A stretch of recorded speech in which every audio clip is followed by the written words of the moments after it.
They're wrong. We are next on ESPN When Radio. you tell someone what team you cheer for, do they apologize? Does your first childhood memory involve crying on a Jumbotron? Then you may be a fan of a BST or bad sports team. Luckily, when you bundle your home and auto insurance with Progressive, you're protected from things like fire damage caused by violently unplugging the TV or an accidental overhand left to the drywall. Visit Progressive.com today. Progressive Casualty Insurance Company, affiliates, and other insurers. Covered subject to policy terms. Not available in all states or situations.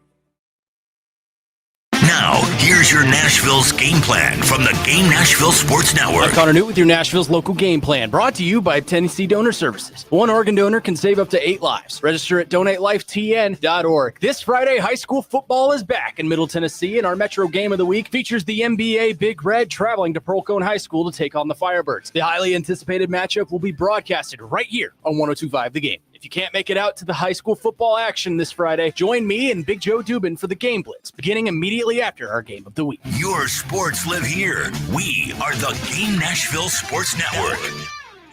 ElectronicExpress.com. We've got that. Looking for bold flavor and big-time vibes in Music City? Head to Social Cantina Nashville, right in the heart of historic Germantown. From crave-worthy tacos and fresh Mexican fare to legendary margaritas, it's the perfect stop before the show, after the game, or anytime you're feeling festive. With daily specials, weekday happy hour, and a lively atmosphere, every visit brings the party. Social Cantina Nashville. Loud, social, flavorful, and unforgettable.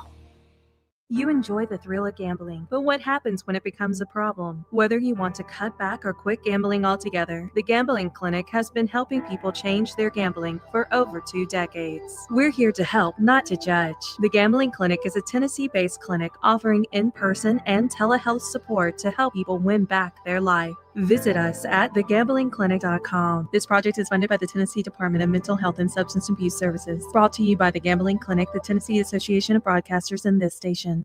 For over 40 years, Electronic Express has made it easy to find the right TV. With the largest selection from top brands like LG, Samsung, and Sony, we've got what you're looking for. Whether it's movie night with family or the big game with friends, we'll help make every moment unforgettable. And shopping local has perks like free delivery, guaranteed lowest prices, and up to 24 months interest-free financing. Visit us in-store or at electronicexpress.com. Welcome to Huntington Bank, Nashville. We don't make promises, we give you solutions. Solutions to turn your long work days into longer weekends. Solutions to take you from that long meeting to a lush fairway. And to build that new back porch faster than you might think. It takes more than promises. It takes the solutions and the people to back it up. Like me, Tom, your Nashville banker, now proudly wearing green. Let's get more from money. Huntington Bank. Huntington Bank is member FDIC. Dads and sons, set aside some time for an unforgettable weekend together. Father-Son Adventure Weekend is August 21st through 23rd at Deer Run, just south of Franklin. Enjoy a weekend packed with outdoor activities, games, friendly competition, and plenty of opportunities to make memories that'll last a lifetime. It's perfect for dads and sons of all ages, and uncles, mentors, and foster dads are welcome too. Father-Son Adventure Weekend at Deer Run. Everything's planned. Just show up and enjoy the adventure together.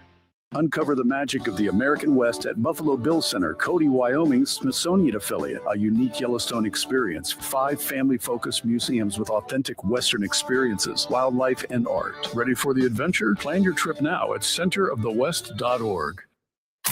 Your sports live here. WBUZ HD3 Laverne. All around the world on the Game Nashville app. We are the Game Nashville Sports Network. ESPN 94.9. The Fan. 35 years of the best sports talk in Nashville.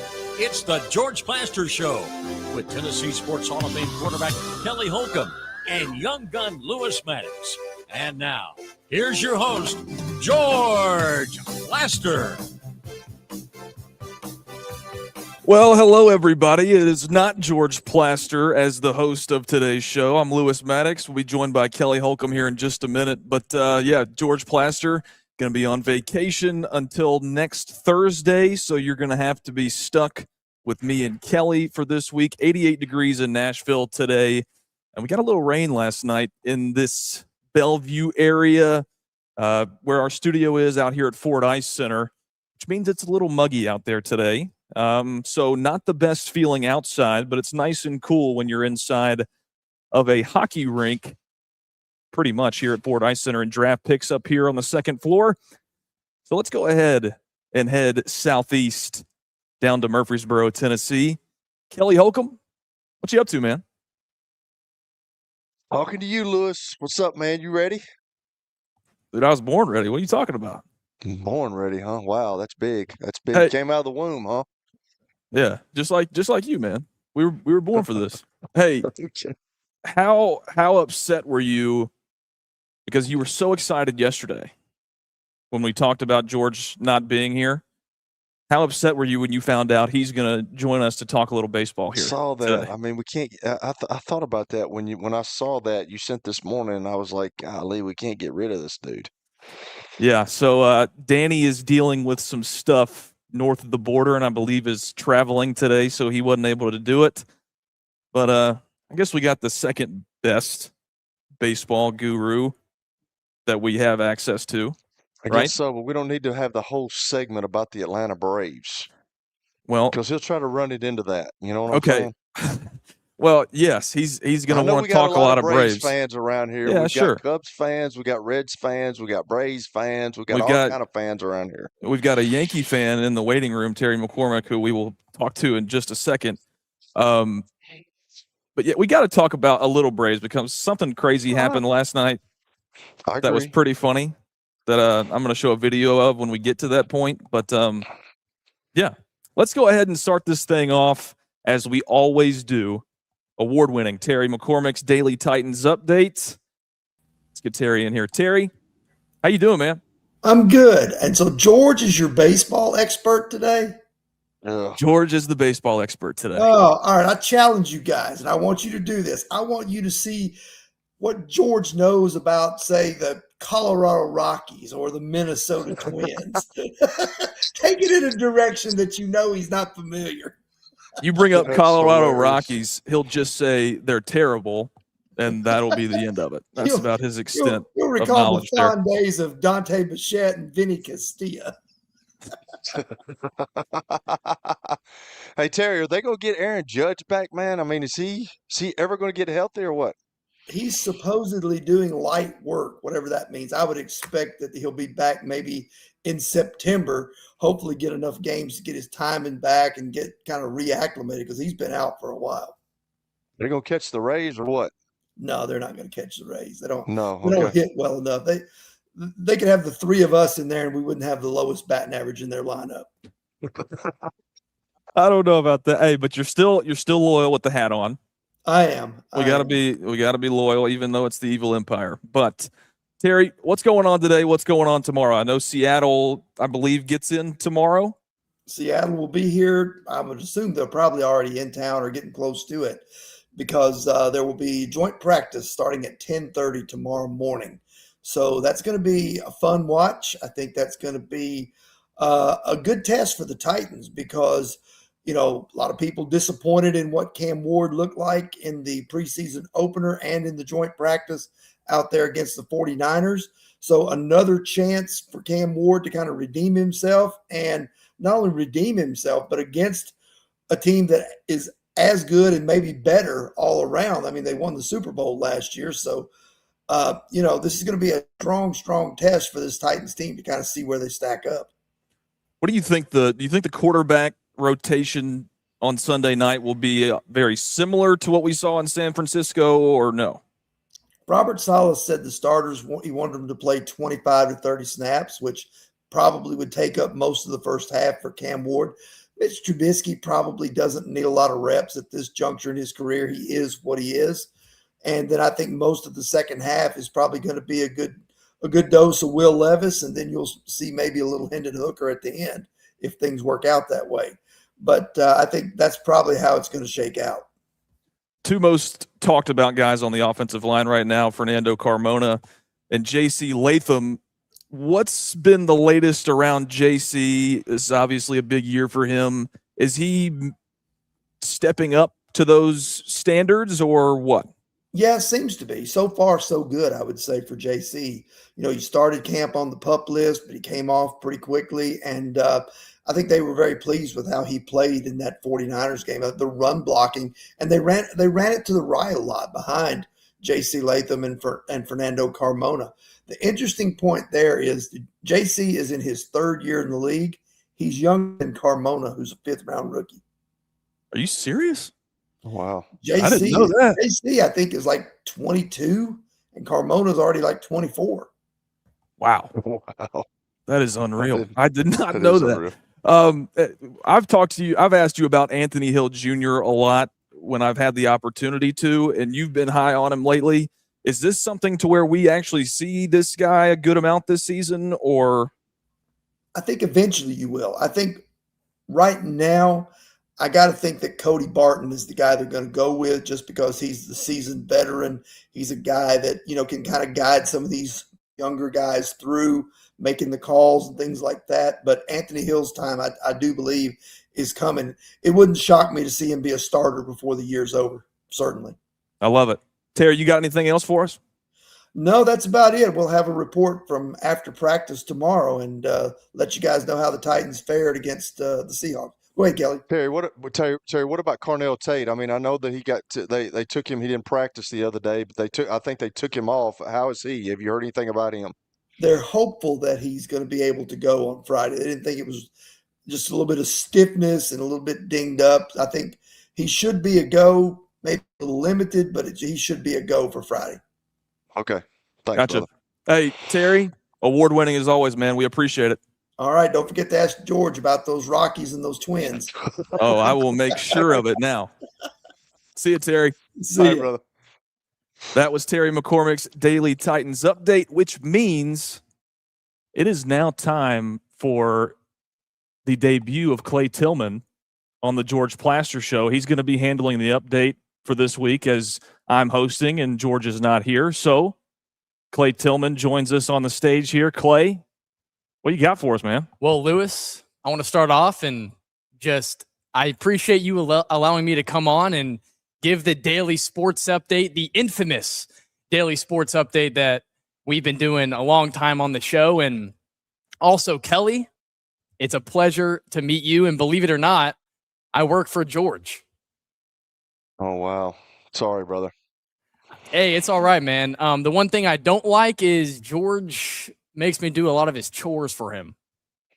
Hey, George likes to delve out chores anytime he can. Tell George to go do something in traffic, man. When he asks you to do something, man, say, George, I'm not doing that crap. Just like me having to go take him to pick up a rental car at 8 o'clock in the morning yesterday. Kelly, I was late for. He's right. I was late. Do you think it's fair, Kelly, that we can call George a vacation snob if he's going to call you a Friday snob? Man, George he'll just throw that on you too. I didn't know until yesterday that he was leaving. I mean, He called me that morning and said, I knew at some point he was going to go, but he just kind of throws it on you. But George can be needy, as y'all are talking about at times. There's no question about that. Yeah, and he's probably listening to this right now. Clay, is there a name for the update that you've come up with, or are we just sticking with I thought sports about update? I thought about it for quite some time. I think I'm not going to call it what Parker Kelly called it. Using the word America, I'm going to call it Clay's Sports Update. If you're fond of that, Kelly. I'm good with it, man. You go with it. Is it Okay. good? That's all we want. Is it going to be good? Hey, in my opinion, I think it will, but I'll wait to hear y'all's opinion in just a second. We'll have to get a grade afterwards. Okay, All right, Clay. Well, I got some things cooking for y'all. Let's begin. James Harden has agreed to a 3-year, $97 million contract return with the Cleveland Cavaliers, including a player option for the 2028-29 season. Hopefully he can have a consistent playoff run with this new contract. Kelly, man, that's what you talk about all the time. These older dudes talking about $100 million. It's $97 million for James Harden, man. You talk about the ball getting stuck now. It gets stuck in his hand, and I'm not sure if I'm giving him $97 million. Yeah, it gets stuck in his hand just like it always has. But nowadays, the shots don't fall like they used to. Yeah, no, he's still a good player, man. He is. Golly, $97 million for an older guy. I don't know. I don't know either. But speaking of the Cavaliers, a 5-team massive trade happened between the Cavaliers as well as the Denver Nuggets, LA Clippers, the Washington Wizards, and the Charlotte Hornets, sending Peyton Watson to the Cleveland Cavaliers on a 4-year, $88 million contract. And for those that don't know who Peyton Watson is, he was with the Denver Nuggets, had a breakout season, and he is an athletic wing that this Cleveland Cavaliers team probably desires. And in the last decade, they had LeBron James. Peyton Watson isn't LeBron, but when it comes to their athletic caliber, he matches that. So that's going to be huge for the Cavaliers, as well as Cam Whitmore from the Washington Wizards is heading to Cleveland. Max Strus, who is a wing for the Cleveland, heads to the Clippers. Trey Mann goes to the Washington Wizards, and Dennis Schroeder to the Charlotte Hornets.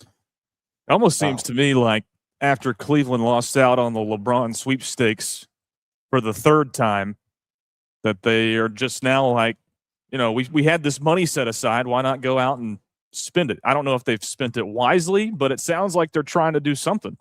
I believe so. But Denver, I forgot to mention, Denver gets Cleveland's unprotected 2031 first-round pick. Okay. And sticking with the NBA, the 76ers, speaking of LeBron James, the 76ers' new core is already building chemistry with Tyrese Maxey, Jaylen Brown, and LeBron James working out together for the first time this offseason. There's the picture right there of that trio that I believe will make a lot of noise in the Eastern Conference this season. I think they'll make a lot of noise too. Do you think they can do it, though? I don't know if they can, because on paper, it sounds terrific. Edgecombe, Jaylen Brown, Maxey, LeBron, Joel Embiid. But at the same time, there's just a gut feeling there that says it's just not going to work like we think it's going to work. Still hinges on Joel Embiid, in my opinion, man. He's got to stay healthy. If he can stay healthy, they got a shot because the dude is a good player, man. But he's so big, and he's had knee injuries, and I don't understand how you can't, being as big as he is. But I think it still depends upon him. Yeah, I agree. I think they're up there in the contention, but I mean, I'm still pulling for the Knicks and being probably the number one contender in the Eastern Conference. I mean, their depth is dominant, and I see them going further than what they did last year. Yeah, I do too. But moving on, Buccaneers rookie edge rusher Jack Pyburn, I hope I'm pronouncing his last name right, could leave the NFL and return to college after a Louisiana judge granted him a temporary restraining order against the NCAA. Pyburn is one of several former college players fighting for an extra year of eligibility. So I've been reading about this all morning myself, Kelly. But so this Louisiana judge granted this same type of injunction to 30 different players, 16 of which are Division I football players or former Division I football players in the NCAA. There are so many guys that are sitting on preseason rosters right now. That Pyburn guy had 2 sacks against the Jets last week. And now now we're talking about this dude might play Wake Forest week 1. Oh my gosh, dude. I mean, we've talked about judges on this show constantly, man. It's amazing what's going on in the NCAA right now. And you know what? If that happens and he goes back, that's what's going to start happening. You you come to the preseason, then you have a good game, and then, hey, try to go back and make more money. It's crazy. Yeah, and another piece of that is, and this is just another way to think about it, but Pete Thamel said this morning on ESPN that, college coaches and college staffs have always been looking at high school film or junior college film, whatever kind of situation you're in. Now they're throwing on NFL preseason games to scout players because this is gonna continue. It's so surreal. There will be more players that are coming out of preseason. I mean, there's 40 dudes from each team that won't make a roster. So 100%. You see those dots starting to line up a little bit. I agree.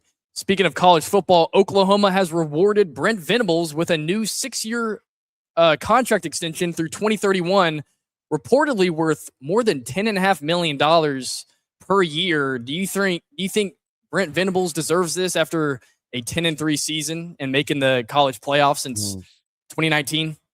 Kelly?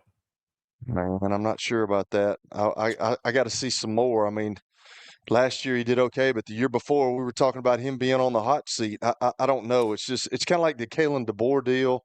Yep. You know, do you want to pay somebody like that? I don't know. I would have to see a little bit more. I would have to see a little bit more consistency, but they felt like they got it. So there you go. We're going to dive into Kalen DeBoer's contract extension and by the numbers here in just a little bit in the 4 o'clock hour. But yeah, I was just about to ask you that before you said it, Kelly. Doesn't it seem like this is the same exact situation that Alabama's in right now? Granted, DeBoer is $12.5 million a year. This is $10.5. There's also a discrepancy in the size and fan bases of those two programs. It's the same type of situation. It is. They're both blue bloods. I mean, they're both blue bloods, and obviously, I don't know. I don't know if the Alabama fans are happy with it. I'm not sure the Oklahoma fans are happy with it, but that's what administration, that's what the higher ups thought that they needed, and I guess it brings some stability. Yeah. Yeah, absolutely. Lewis, I know you will love this one. Tennessee has unveiled its new smoky gray uniforms, paying tribute to legendary coach General Robert Neyland, and the Vols will wear them October 3rd against Auburn. But the biggest change, if you didn't notice, there's going to be no power T for the first time on their helmet since 1963, with a throwback leather helmet design and a star honoring Neyland's military career. Here's the picture that Lewis is showing. Yeah, Kelly, you can kind of look at the details here. No power T anywhere on the uniform. It's white pants. You can't see that, but they're wearing white pants. And the details of this thing are just nuts. They found this interlocking UT logo on the collar that was only worn one time by the baseball team in 1971, and there's only one picture of it known to the university. They got the leather helmets like when General Neyland was the coach. And then if you notice, this is the coolest part to me, the original building designs for Neyland Stadium in 1948 when they renovated it, that's what's on the sides of the shoulder sleeves right here, is the original blueprints for the side of the stadium. Do you like those smoky grays? I think they've gotten worse and worse and worse and worse. The best one was, I don't know if it was the third one or the fourth one, but the ones that they wore in 2022 were fantastic. I love the ones, from the Joshua Dobbs days with the Smoky Mountains on the helmet. Other than that, the last 2 years, and I know they've been paying tribute.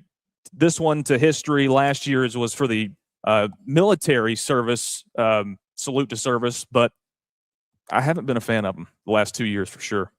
It's amazing, though, how the younger generation, like everybody, they've got 4, 5, 6 different helmets. They've got new jerseys, new combinations. It's kind of like it started with Oregon with all the money that, Phil Knight put into that program, and they've got all that. Like they had like 60-something different ways you could bunch that uniform up. But that's what kids look to now. That's what what recruiting has gone to, guys. Yeah, think about Oregon. Absolutely. Yeah. I know we're headed into the 20th minute of the hour, so I'm going to go lightning round for the last three. Let's do it. Jacob deGrom is set to return to the mound tonight after leaving his last start early with tricep fatigue, and he enters the game just 2 strikeouts away from 2,000 strikeouts for his career. And if the 2-time Cy Young Award winner gets two strikeouts tonight, he's the second fastest pitcher ever to reach this milestone by games started.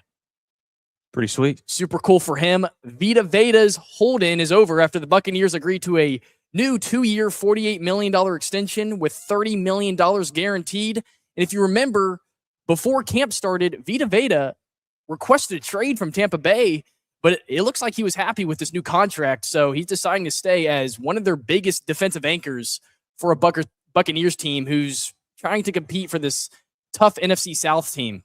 Yeah. Or NFC South conference or division. This is going to be a tough conference this year.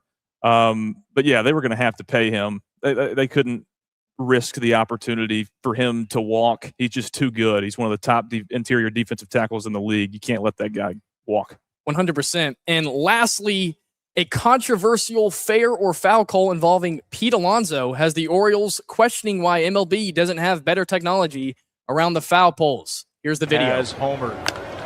Alonso drills it. That ball is headed for the moon. Will it stay fair? It's foul.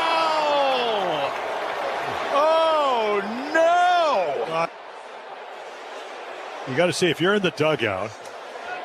Oh, that ball went over. Foul ball. That's a fair ball. Yep. After review, the ball in the field stands. Oh, my gosh. Come on, Will. The only explanation for that for me is that they didn't get that look that we just got. Yeah, of it going over the pole because that was fair. That was so clear of it being a fair ball. But that is the Clay's sports update for this fine Thursday. I'll see you, Lewis, tomorrow. I'll still be here, but Kelly, I won't see you tomorrow. I'll see you Monday for another Clay sports update. Thank y'all. Hi, brother. Appreciate it. Good job. I give it an A+. Kelly, what do you give it? I like it, man. He did good. Did well. Yeah, I love it. He loves him some NBA, though. We know that. Yeah, Clay loves the NBA, man. Hey, ain't nothing wrong with it. So that wraps up the sports update. We're going to take our first time out of the hour. More on the other side of hour number 1. We'll be joined by the vacation man himself, George Plaster, in just a couple minutes. Stick with us on the George Plaster Show. When I got my first car, my dad told me, keep the gas tank full and my number on speed dial. Now parents are telling their kids, save 615-242-9000 just in case. I'm Blair Durham. If you or someone you love is in a wreck, call us. We're here to get you the money you deserve. It's easy to say good things about the folks at Strike and Spare Family Fun Centers. Number one, I trust them with something that's near and dear to me, the Plaster and Friends Celebrity Bowling Night. But more importantly, I see the fun people have. They enjoy the bowling, they enjoy the camaraderie, and you will too. Come by any of their locations and get ready to have some fun. At Wilson Bank and Trust, we believe you shouldn't have to choose between personal service and digital solutions. As your local independent bank, we're proud to offer the relationships and trusted service you expect, along with the tools and technology that keep you moving forward. So whether you're growing a business, buying a home, or planning for the future, we're here to help. Because this isn't just where we work, it's where we live too. Wilson Bank and Trust, here to get you there. Member FDIC. Are you tired of living with back pain? What would you do if the pain was gone? At the Dr. Gill Center, we've helped thousands of people over the last 30 years break free from pain and get back to living life. We're committed to your outcomes, and our caring team listens, understands, and offers real solutions to neuropathy, back pain, and joint pain without unnecessary surgery or medication. Choose the clinic that listens. Choose the clinic that cares. Call the Dr. Gill Center today at 615-882-4838. Let's make your pain-free life a reality. ESPN Radio lives here. Your sports live here on ESPN 94.9 The Fan.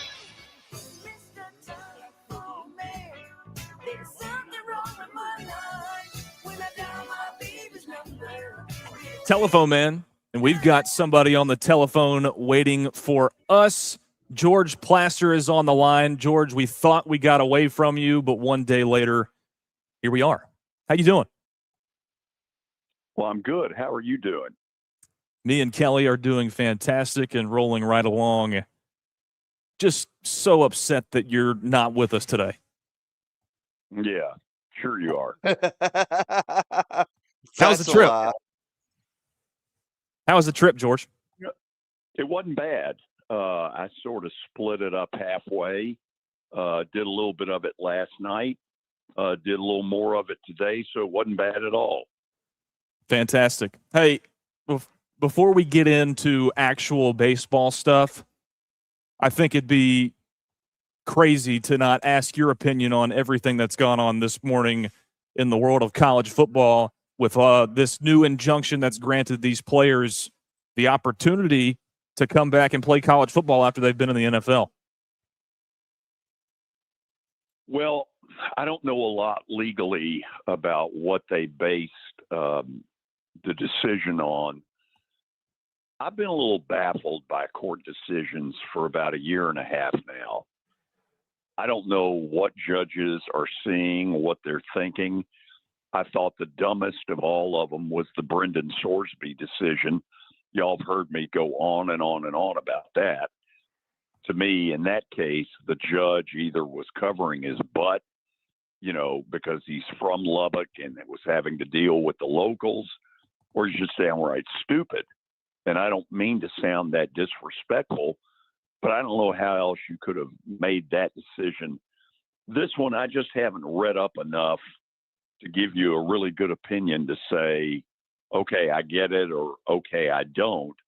But this is the kind of thing that until some rules are put in place that judges can't just willy-nilly change, we're going to have all this chaos, and it feels like it's never going to end.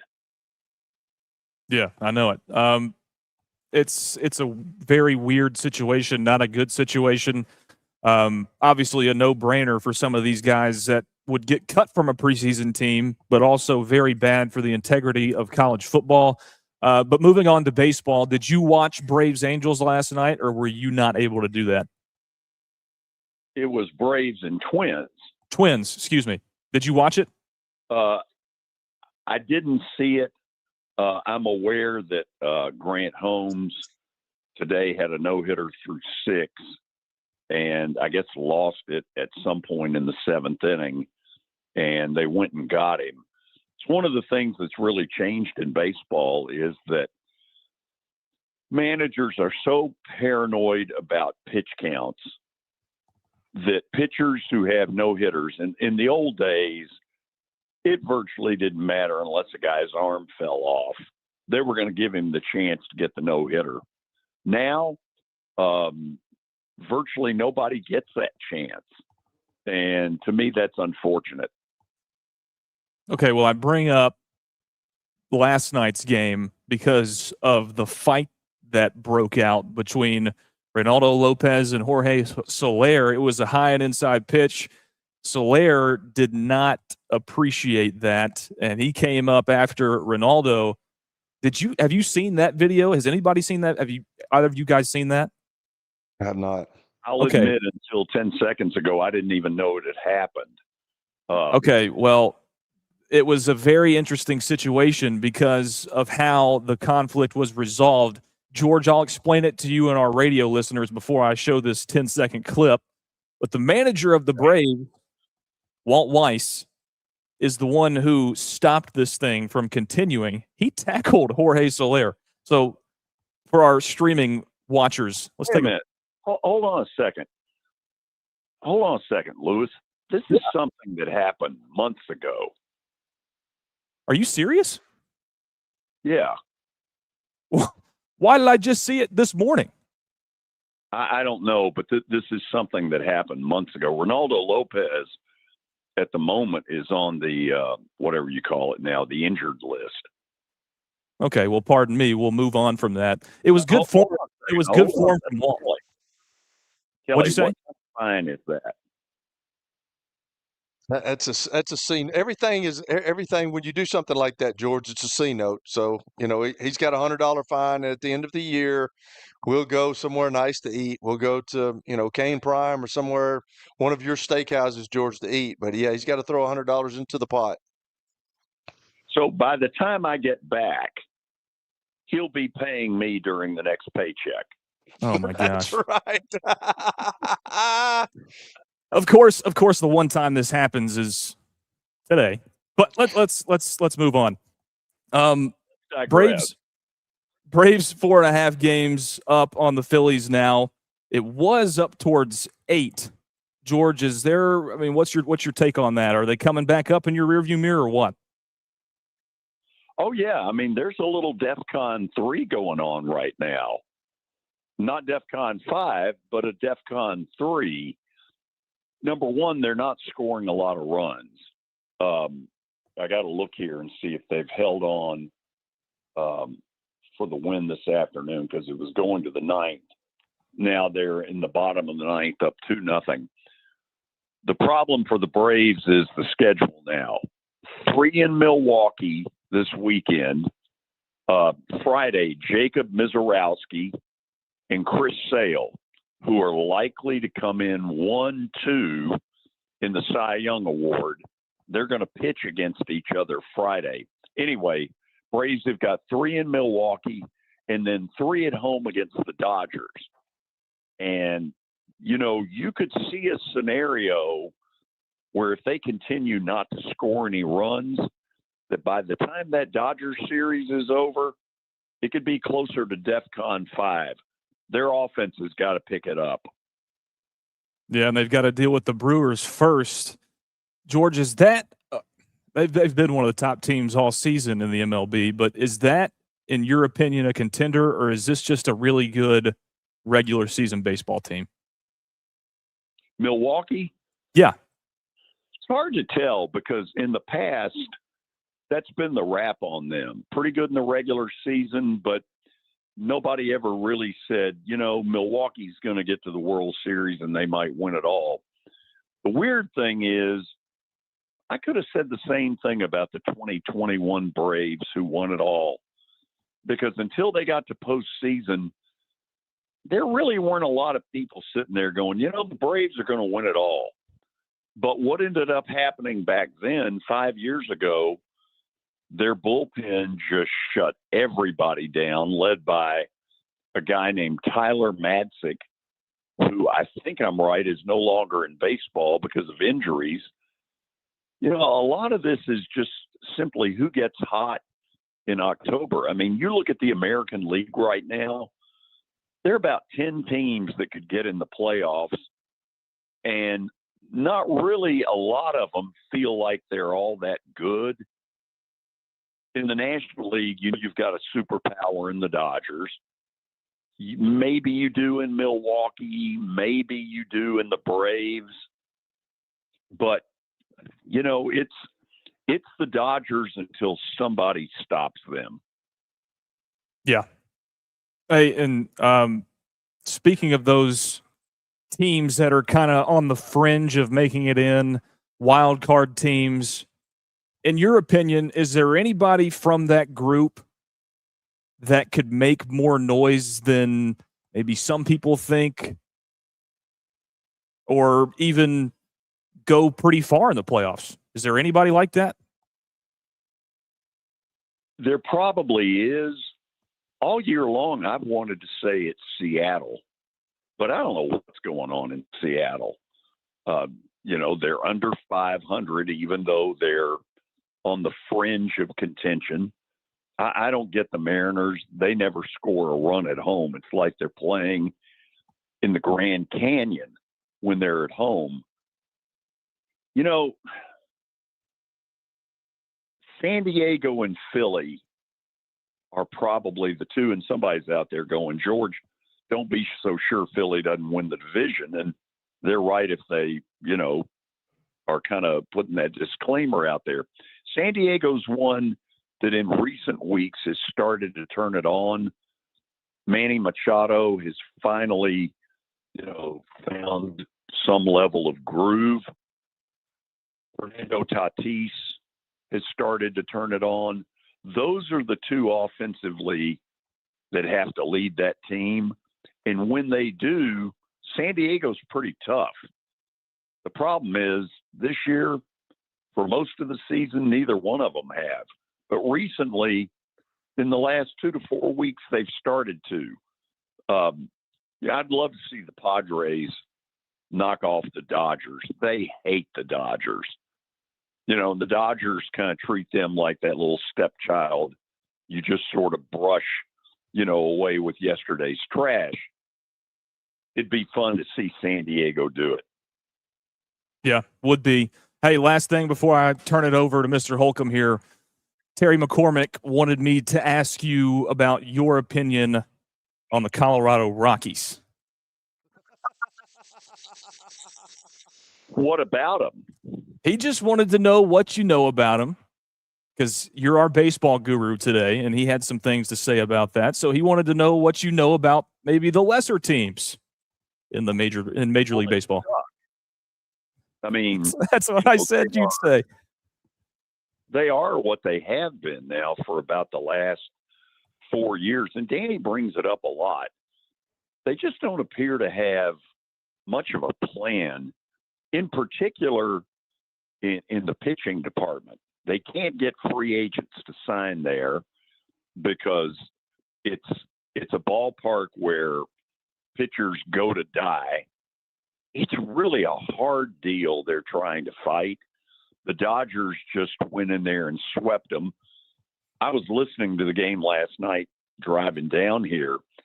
It sounded like the Dodgers had about 80% of the fans, and you can't blame them. Denver's a great sports city, but the Rockies have given them nothing to cheer about. Yeah, they've been exceptionally bad. Kelly, what you got? George, I'm going to start off with your club, man. You talked a little bit, and you talk all the time about them. But what do you think their downfall is? If something like I think you know they're going to make the postseason. I mean, you and Frank talk about it all the time. But are they going to win a series? What do you think to be their downfall? Their bullpen. Well, it shouldn't be their bullpen because through the first half of the season they were lights out. Yeah. And the areas where they've struggled since then is because their starting pitching does not get them deep enough in games. And they're going to have to address that at the end of the season because they've got some really good people in that bullpen. Look, they could go either way. If Acuna and Austin Riley start to pick it up, well, then you got a lot more margin for error. Right now, when they're not scoring any runs, they don't feel like they have any margin for error. I'm not about to give up on them because as soon as you sit there and say, well, they're dead and they're this and they're that, shoot, you get Acuna and Austin Riley swinging the bat, I'll take my chances against most anybody that's not named the Dodgers. So, talking about the Dodgers, let me ask you this, because I've asked Danny this before, and I want to get your opinion on it. But, Shohei Ohtani is the best player in Major League Baseball. We get it. But it seems like every year he's getting hurt, and he gets hurt pitching. But he's fortunate enough where he can DH. And I've asked Danny this, but I want to know what your thoughts are on it. I mean, is there ever a situation where you just say, hey, we don't need him to pitch, we need him to play? Because I'm afraid, well, I'm not afraid, but at some point he's probably going to get injured pitching, and it's going to affect his batting at some point. So is there a situation where they say, hey, pitching's over for Shohei, or is he just, because Danny's talked about it, he's such an incredible pitcher, is it something that you just have to deal with him? Danny and I think, disagree on this. Now, you could go with a different philosophy and simply in the playoffs use him in the bullpen. I'm not convinced anymore that he can go a full season starting 32 games as a starting pitcher, going 6-7 innings deep. He just seems to break down from a pitching standpoint. It seems, first of all, if the Dodgers ever got a year where Blake Snell was healthy the whole year, where Tyler Glasnow was healthy the whole year, what's really been going on, if you look for the last 3 years, they've been kind of piecemealing during the regular season. But because nobody else in that division is worth a hoot, other than San Diego, which sometimes is and sometimes isn't, they're able to just kind of take their sweet time, put all those guys in injury rehab, and simply just gear up for late August, September, and then the playoffs. That's exactly what they're doing right now with Blake Snell, and it looks like it's working.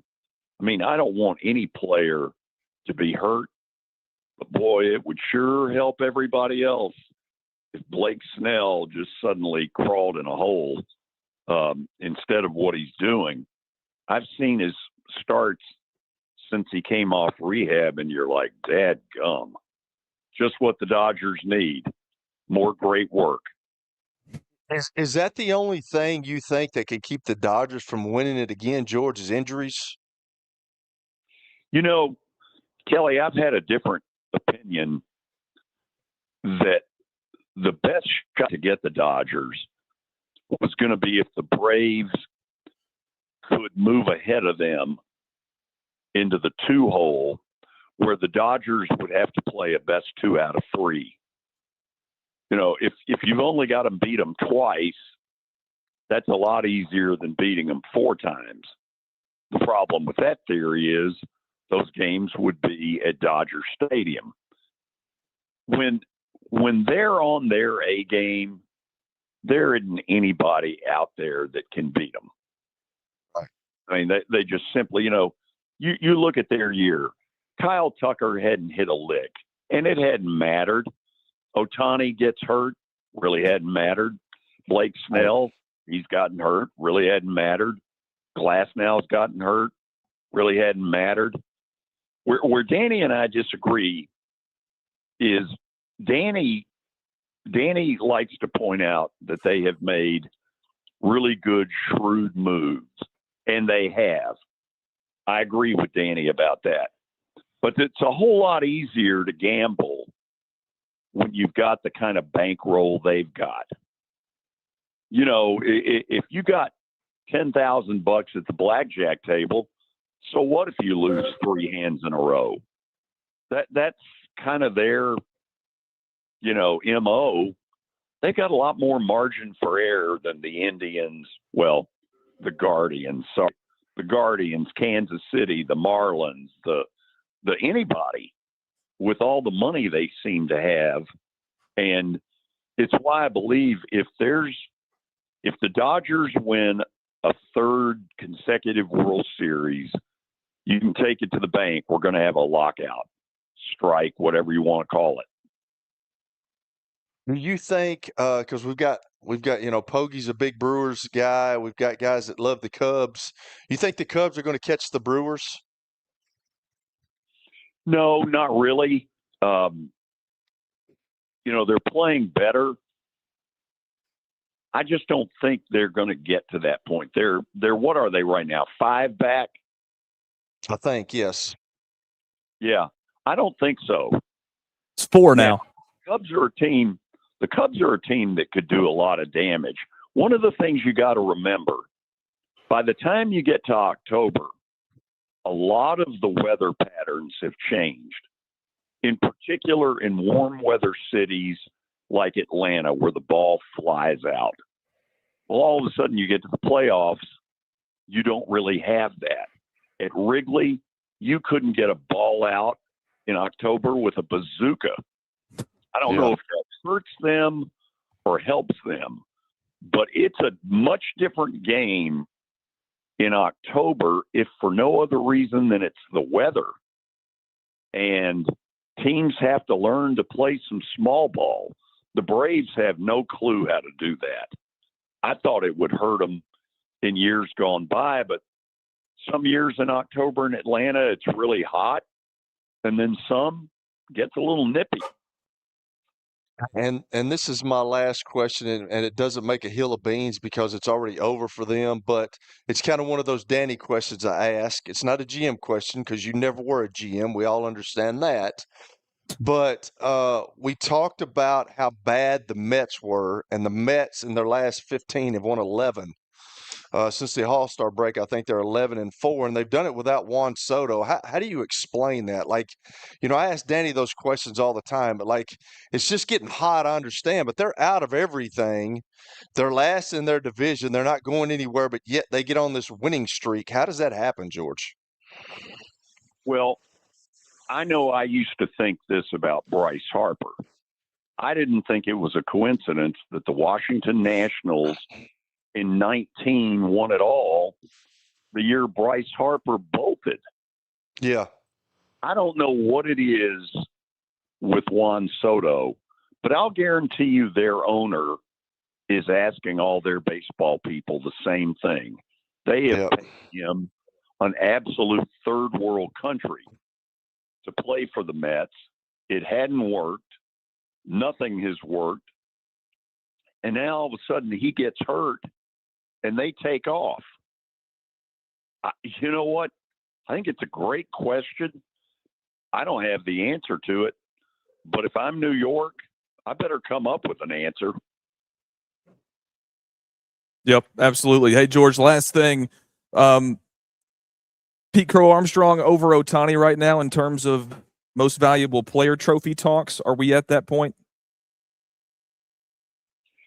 I would go with PCA because I think what he has done for that team is more important than what Ohtani has done. That may not be fair, but that might be the way I voted. Ohtani goes out for 3-4 weeks. I don't think they miss a beat. PCA goes out of the Cubs, they are screwed. Yeah. Yeah. Hey, George. The two White Sox Cubs games, two of the best regular season games all year. Yeah. Loved it. That walk-off was electric. I think the most electric atmosphere we've seen in baseball this season. Hey, George, we really appreciate you coming on, man. Hope you enjoy the rest of your time down on the coast. Yeah, just send me a check. I'm not sending you a check. Hey, I don't know how I missed that. I really don't. It was on my feed this morning. I thought it was current. Neither here nor there, George. Appreciate it. It's $100 fine. See you later. $100. Whatever. Is what it is. Whatever. See you later. Hey, on the other side of this, we're going to run down the numbers on Kalen DeBoer's contract extension, all the numbers. And then it'll be a short segment. We'll come back at 4:00 and we'll talk to a guy that's really into Alabama football, high school athletics as well. We're going to talk some of that. We'll take a timeout. Stick with us here on the George Plaster Show.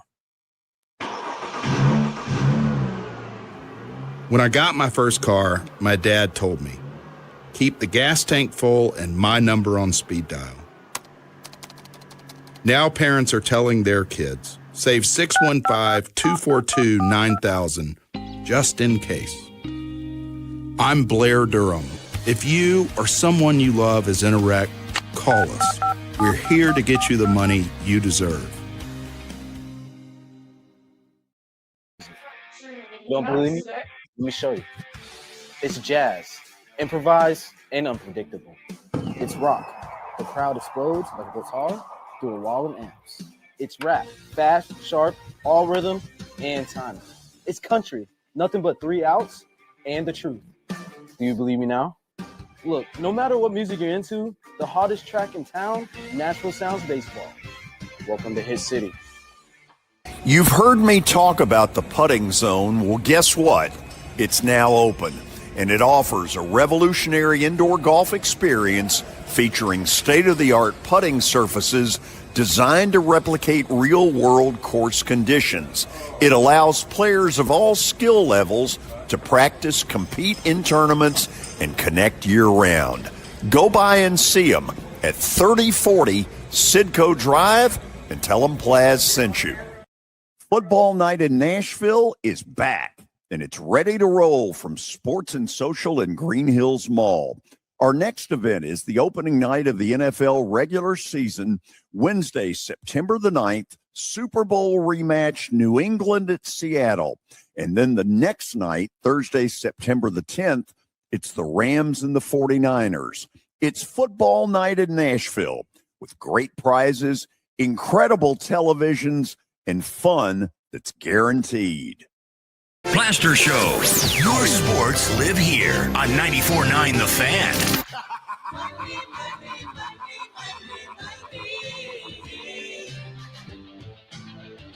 Final segment of hour number 1 here on the George Plaster Show. Lewis Maddox filling in for George this week. We appreciate George coming on, talking a little baseball with us in the previous segment.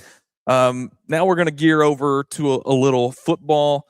Kelly, welcome back in. We got about 5 minutes to talk about this contract extension for Kalen DeBoer that he just received. So let's go through the numbers. Kalen DeBonus. You like that? Wow. Yeah. Fancy, huh? I like it. Yeah, you are good. You're good with that stuff, man. So 7 years totaling $87.5 million. That's $12.5 per season. Goes through January of 2033. So here's the buyout clauses. If he leaves himself anytime from now until next January, the end of January, he owes the university $10 million. 2028, it drops down to $8 million. 29, it drops to $6 million if he leaves. If the school terminates Alabama's head coach Kalen DeBoer without cause, they owe him 90% of the remaining contract value, no matter what. Performance bonuses. Wow. So I was pretty interested in seeing this. That to make the national championship game, it's an $800,000 incentive for him in this extension. And then to win the national title, $1.65 million. So doubling that second one, or that first incentive, just making it, plus another $50,000. Kelly, I don't know, man. And the Venables thing seems like it's the exact same type of situation with Oklahoma and them just getting that done today. It's less money, but there's more money in the Alabama program. So this seems very similar to me. You don't like it. Why?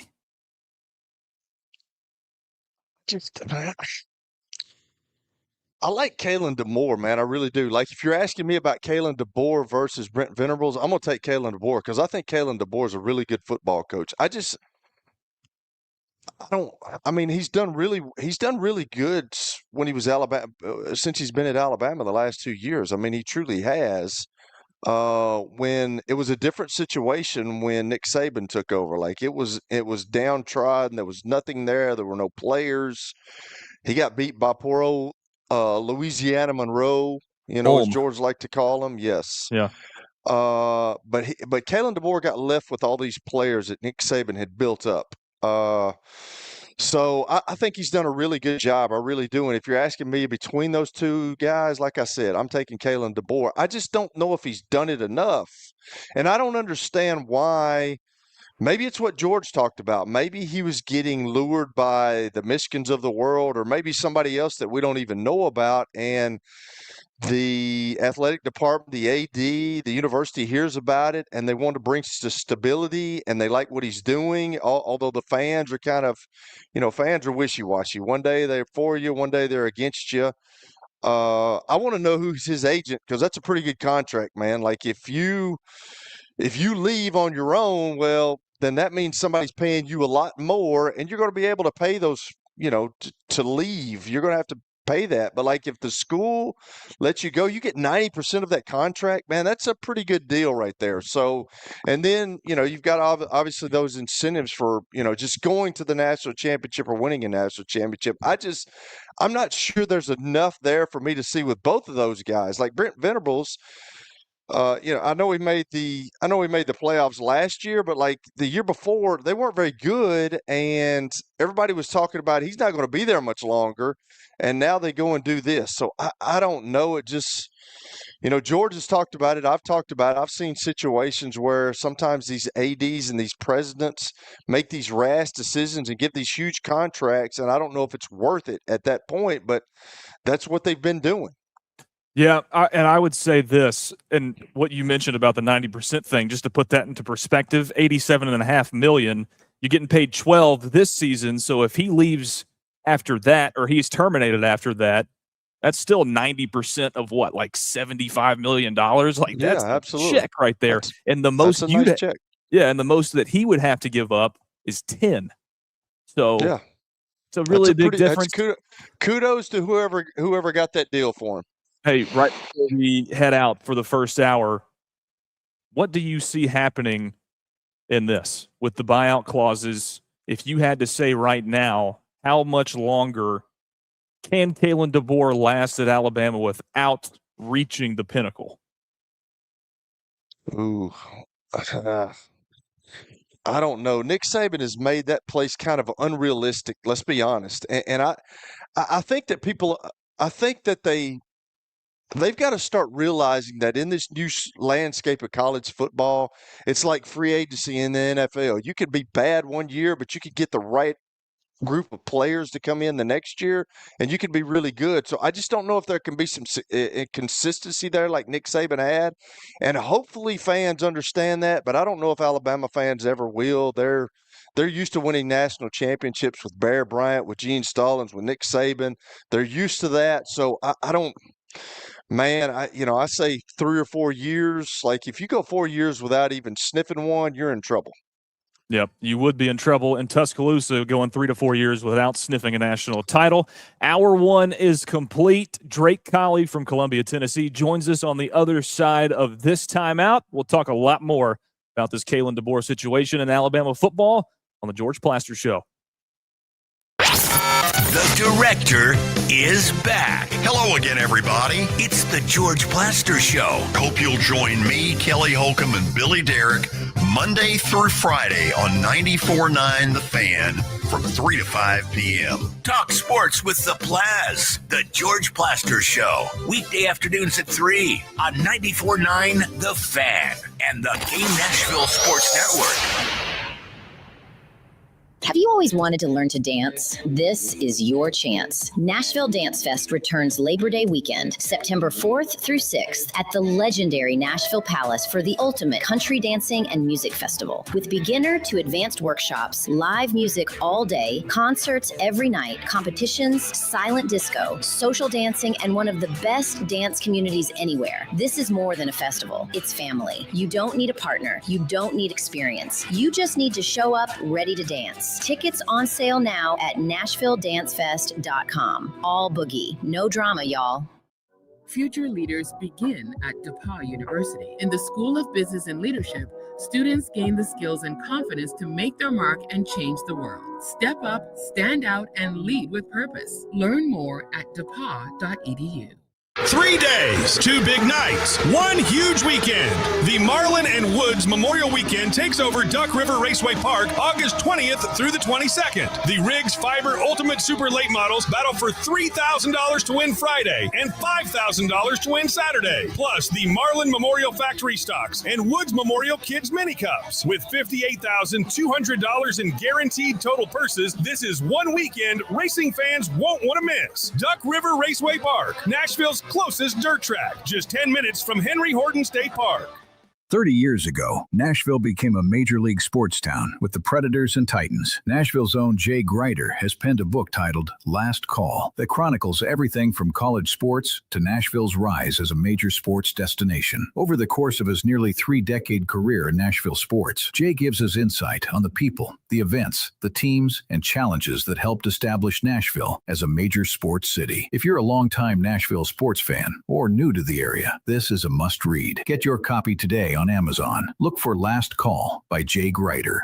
Now, here's your latest Fox 17 Code Red weather report. I'm Fox 17 meteorologist Greg Bobus. Going into the afternoon, high temperatures up near 90 degrees, and there'll be a few pop-up thunderstorms possible, mainly south of I-40. No widespread severe weather is expected, and we dry out leading into the upcoming weekend with each day right near 90. Your sports live here on the Game Nashville Sports Network. Long day at the office? I don't know about you, but sometimes I just need something to look forward to. Well, guess what? At 12 Stones Golf Club, the real game starts after 3. That's right. Monday through Thursday, it's the Twilight Special. Just $52 for all the golf you can play. Think about it, guys. You're in your office right now, and you're only a few hours away from all the swings you can handle before the sun goes down. It's the perfect way to turn a long workday into a win. Book your tee time now at 12stonesgolfclub.com. At Volunteer Hose and Gasket, they're not just about products, they're about solutions. If you need a custom cut gasket or a hard to find hydraulic hose, they got it. From industrial hoses to hydraulic fittings and custom cut gaskets, their stock is vast and versatile. Plus, their 24/7 emergency service means they're here whenever you need them. Visit one of their locations in Nashville and Murfreesboro or online at volunteerhose.com. Volunteer Hose and Gasket, sealing your success with every connection. Your sports live here. WBUZ HD3 Laverne. All around the world on the Game Nashville app. We are the Game Nashville Sports Network. ESPN 94.9 The Fan. A Cromwell media station. It's the George Plaster Show. Your sports live here on 94.9 The Fan.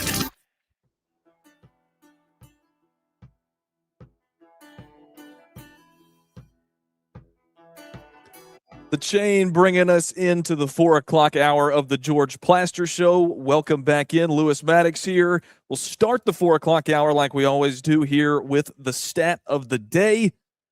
So let's go ahead and do it. Kelly, hope you're ready because I'm going. Which MLB team set a new home run record at its park yesterday?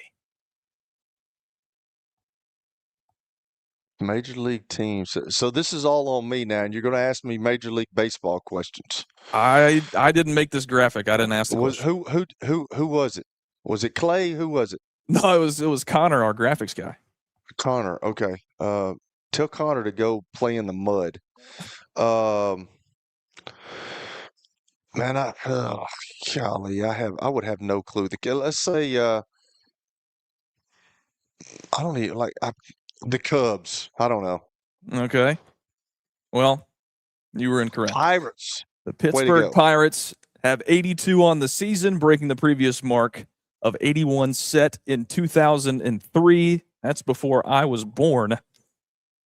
But that's neither here nor there. Welcome into the 4 o'clock hour. Wow, does that surprise you?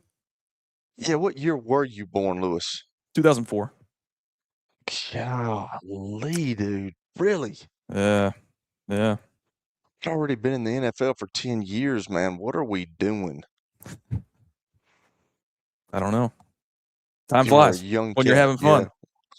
Yeah. Young gun. You are, right? Yeah. I guess, yeah, young gun.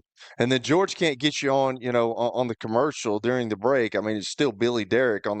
Can we get him to fix That's that? 2 co-hosts ago. I mean, what are we doing? I don't know. What kind man. of Jim Shoe operation George running here? Jim Shoe. Hey, let's get started with this because we're going to have some fun with this dude. Drake Colley's going to join us here in just a second. Dude that I co-hosted his sports talk show with for a long time in Columbia with the Front Porch Sports Network, WKRM down there. Drake, sight for sore eyes, man. How you doing? Good afternoon, Big Lou. Hello, Mr. Holcomb. How are you, What's up, brother? How you doing? Good. I'm doing great.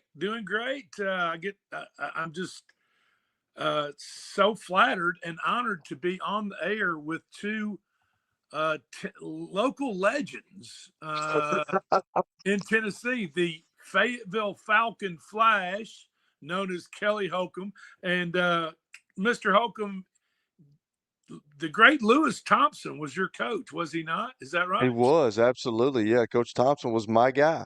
And Lewis Thompson, as everybody down those parts knows, played football for Coach Bear Bryant at the University of Alabama.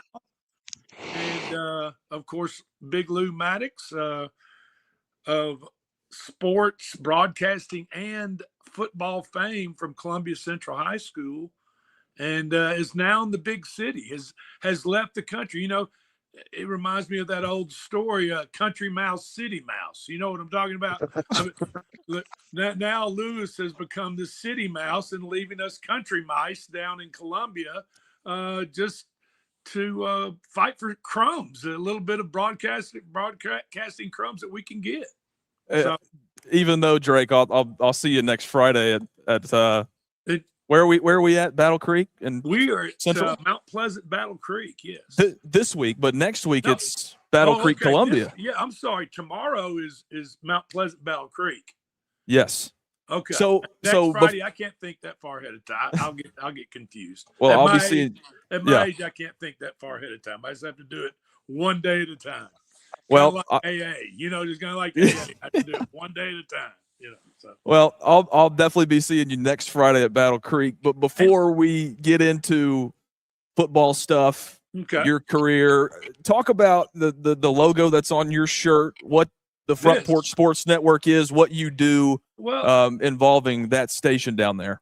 And Big Lou, as you know, WKRM and WKOM have been around these parts as far as radio broadcasting in southern Middle Tennessee for a long time, longer than I've been alive. So it's obviously a very long time. Matter of fact, WKRM was the first University of Tennessee radio affiliate ever.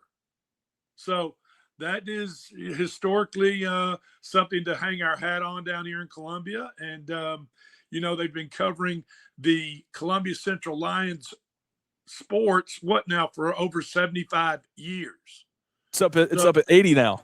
80 years. There you go. I believe this is 80th year. I'm way behind. So we've got a long history. The Front Porch Sports Radio Network, Mr. Kennedy Kennedy Broadcasting, just decided when he bought the station a few years back that we were just kind of going to go back to our roots, kind of start from the community and work outward from the Murray County, Columbia community, and just work outward and try to reach out to high school sports, cover Columbia State Community College, who has a long history there in the JUCO ranks, and kind of get back to it. It's kind of like NASCAR is doing now.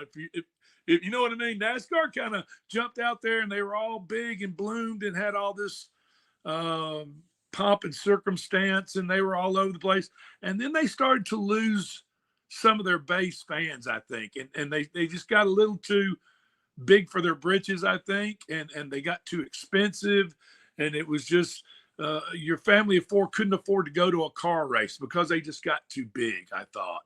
And now they've kind of come back and they're going to smaller tracks, smaller crowds, but it's kind of working for them. You know what I mean? They're getting back to their roots, and that's kind of what WKOM 101.7 FM and 103.7 FM WKRM, what's what we're trying to do. Just keep it local and keep it fresh and just have fun. I think radio broadcasting and listening to a radio show should be fun, informative, fun. And, if my Magic 8 Ball brings people a couple of extra dollars to stick in their pocket, if my Magic 8 Ball makes the right predictions, which I have one before I leave the show. And we're going to get it today for tonight. It's in the NFL. So, if we have fun, make a little extra change and have some laughs, hey, and sell a little bit of advertising too. We got to make money at the same time. Yeah.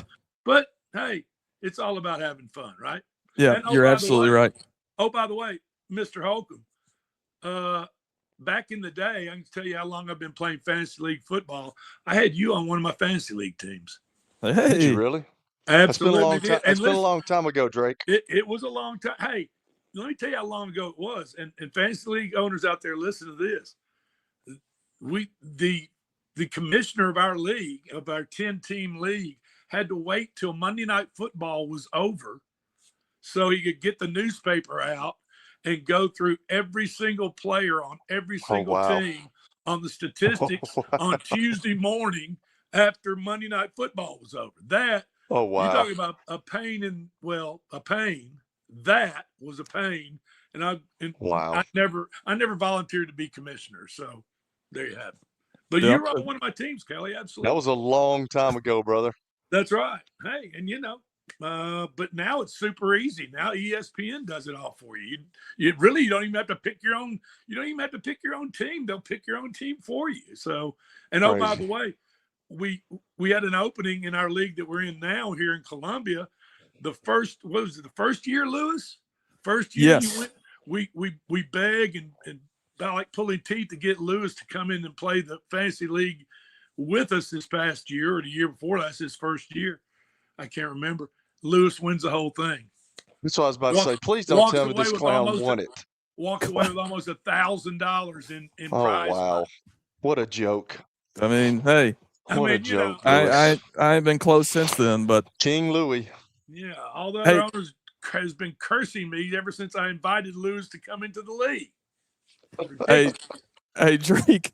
Let me ask you about some Alabama football here. No, you have your own show 4 to 5 every day in Columbia, and you talk a lot of college football, a lot of Alabama football, and you're an Alabama fan. I can tell you're in your man cave right now from the pictures behind you of an Alabama game. Hey, first and foremost. Okay. The news that broke yesterday, I'm sure you've already talked about it, but they're deciding to go orange and red, both teams wearing home uniforms in the third Saturday in October. What are your thoughts? Why not? Let's do it. They've done it before. It's both teams. It's both programs' colors.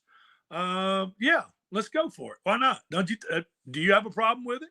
Oh, no, I absolutely love it. So the last time they did that was 1970.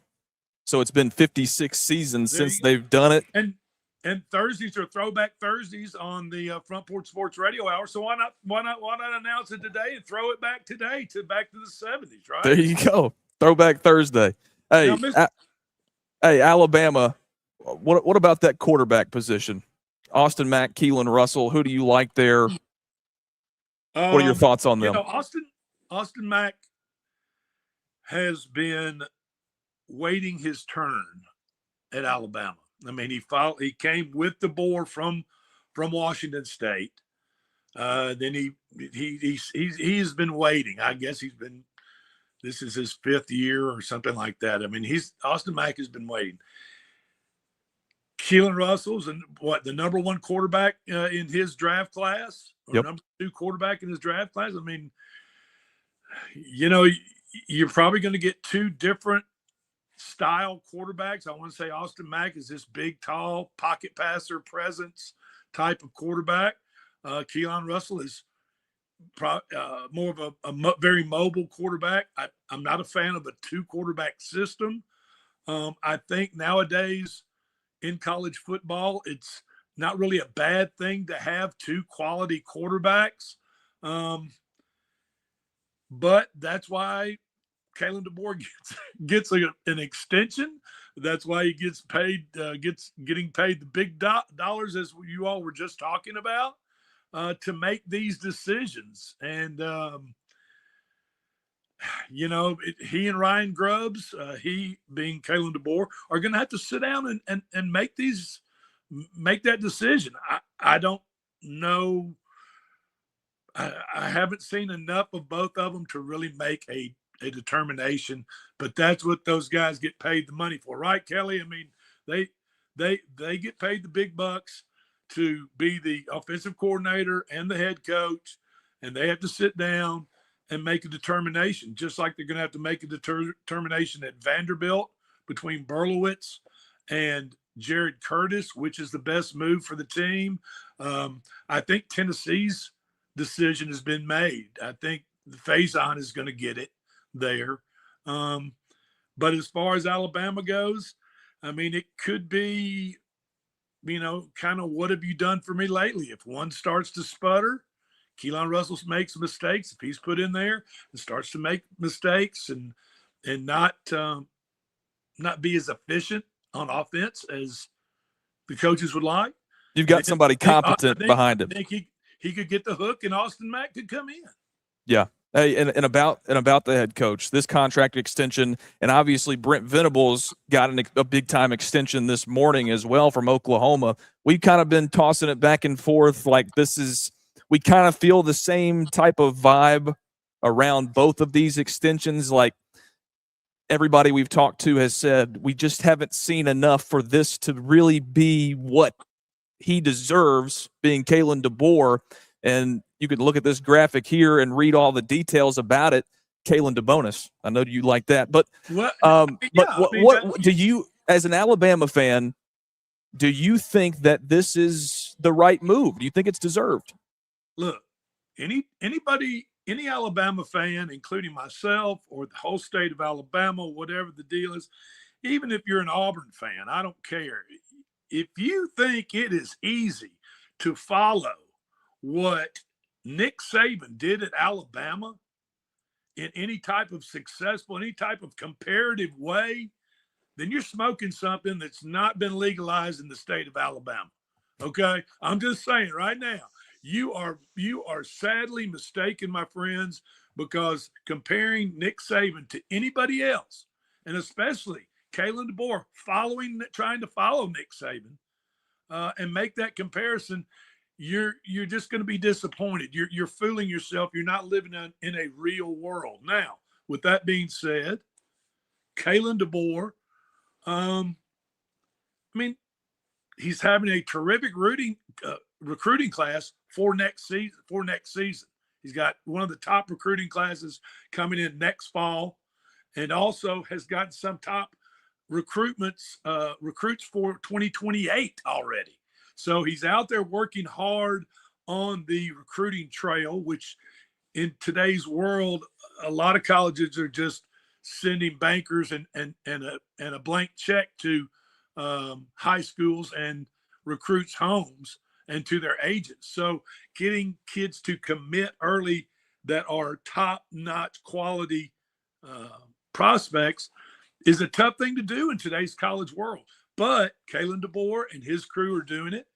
And, Alabama, I don't care what you say, they have got the best of the best when it comes to facilities, when it comes to training, when it comes to the medical services in case you were to get badly injured. I mean, Dr. Andrews is down there, was, and his whole clinic down there sports clinic to work on players. So, I mean, Alabama's got all the tools, but the problem is nowadays, a lot of schools have a lot of money, and it's all coming down to the Benjamins. It's all coming down to the dollars and what you can pay these kids. I mean, you're talking about rosters that are between now some schools, they're talking between $30 and $40 million a year to field a top-notch, top 5 program.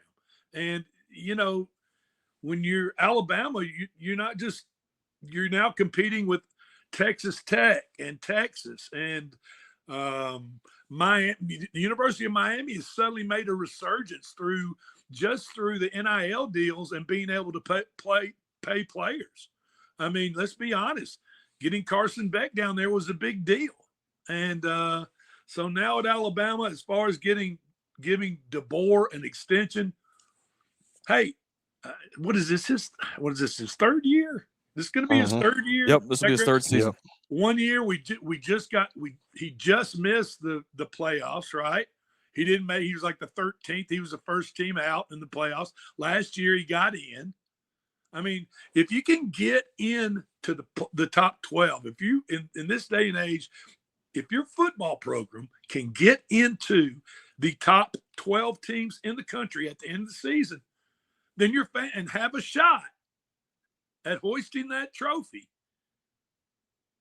then your fan base should be jumping up and down saying, yes, we need to keep this guy. The thing about it is, is our defense a little softer than it was under Saban? Absolutely. I feel as though it is. His offense, I don't know. Ryan Grubbs is a great OC. He's back together with Kalen DeBoer after finding out that the Seattle Seahawks was not his deal. So he's back in Tuscaloosa, back with Kalen DeBoer, where they won championships everywhere they went as a coaching duo. So, let's lock Kalen DeBoer in, because if you don't, where else you going to go? Yeah, you're right. Where else are they going to go? Who else do you call up and I'm with you. Take that job? That's one of the reasons he got it too. Drake, let me ask you this. Will there ever be something that happened with Nick Saban with all the national championships that he won? Alabama's used to winning. I mean, that Bear Bryant, Gene Stallings, Nick Saban. When he took the program over, it wasn't very good. Now, he gave Kalen DeBoer a lot of avenues, a lot of players, a lot of stuff that you just talked about. But I think sometimes Alabama fans have an unrealistic view, and I don't know if it'll ever happen again with this new era of college football. Like, he won 6 national championships there. Will that ever be done again? Absolutely not. I mean, if it does, I'll raise my hand to the man above and say, hey, I'm sorry. And Coach Saban and Coach DeBoer, whoever does it, I'm sorry. But in this day and age, when the parity among Division I programs, and especially, let's say, the top 35 programs in the country that have the financial ability to spend $30 to $40 million now. We're not even talking about 10 years from now, but right now, to be competitive and even be in the hunt to get in the college football playoffs, there is no way. I don't see how it's even possible that any coach in America, much less Alabama, could ever do what Nick Saban did. And the thing about it, Nick Saban, look, let's be honest. Nick Saban left college football because of the NIL and because of the changing tides, pardon the pun, but Yeah. the changing tides in college football. He left because it became a money thing now for kids. It's not about Coach Saban going and telling the kid, hey, you're the best running back in the country. We're going to put you in the backfield, Alabama, early on. And in 3 years, you're going to go to the league and you're going to make millions and millions and millions of dollars and buy your mama a brand new house, your daddy a brand new house, and your daddy a new pickup truck, whatever it is. And we're gonna coach you up. We're gonna get you an education in Alabama, treat you right. You're gonna be on TV primetime just about every single Saturday of the season you play for Alabama. But guess what?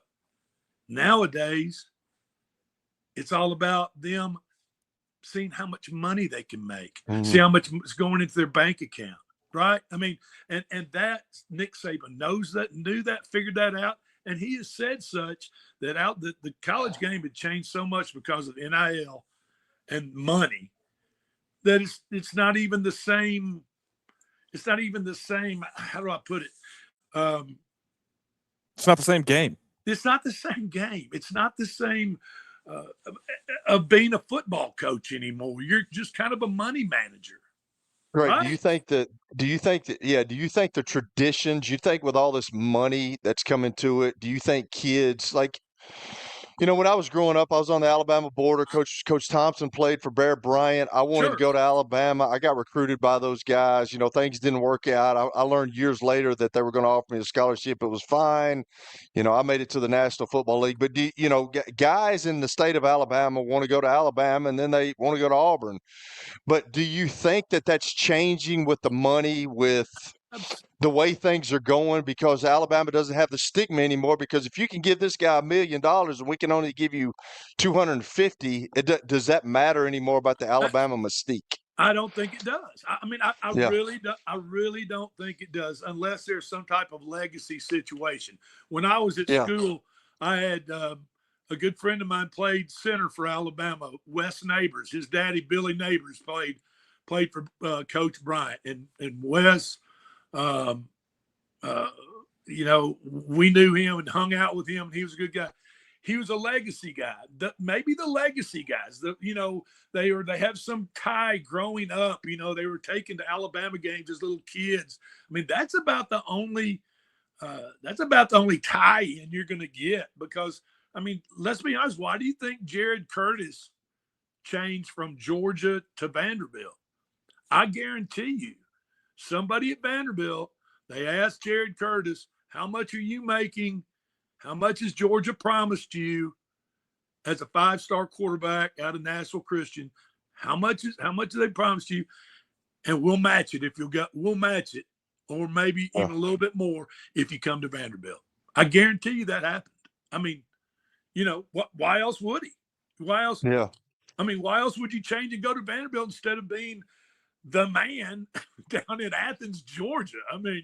That's Yes. So let me ask you this one last question, and it doesn't pertain to Alabama, but there's been so much talk about the playoffs.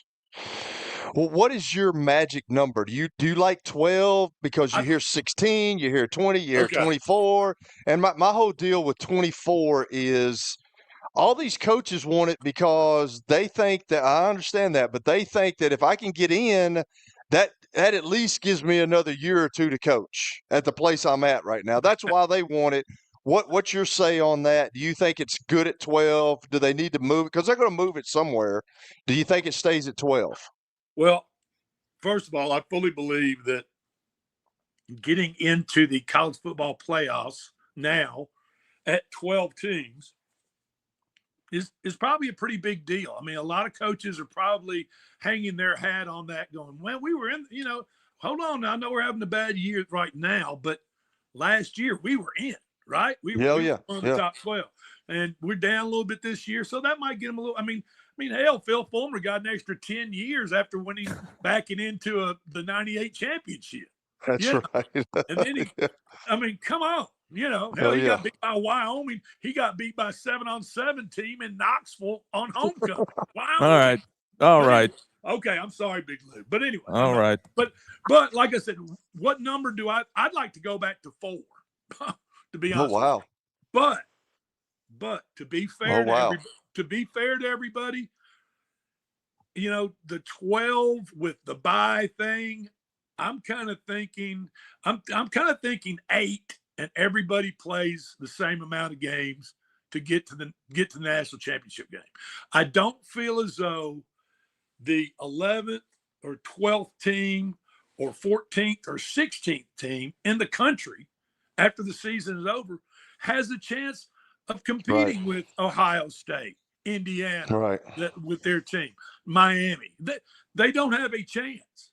And what happens is if you have a very high-seeded team that has to play a low-seeded team, all you're doing is risking that high-seeded team into an injury that could cost a player his career or cost your team, a chance at winning at all. If your quarterback goes down, blows out a knee, if your running back blows out a knee, then what happens? And you're playing one of those first round games. That's why I'm saying I'd like to get it back to about eight teams and let them all play the same number of games without a bye. And I think it's just more fair that way. So yeah, you got a lot of you make a lot of sense with that. I'm country mouse. I mean, Big Lou, you and Holcomb, you all are city mice, and I'm just an old country mouse. I'm from Fayetteville, dog. I'm country as cornbread, Drake. Come on now. That's right. That's right. You're the Fayetteville Flash. I got you. A Falcon. The Falcon. Hey, Drake. Jake, we're running out of time here. Okay. Just real quickly, I want to leave with this because I don't think I've ever asked you this. You've told me some stories. Magic 8 Ball, don't forget. Yeah, we're gonna get that too.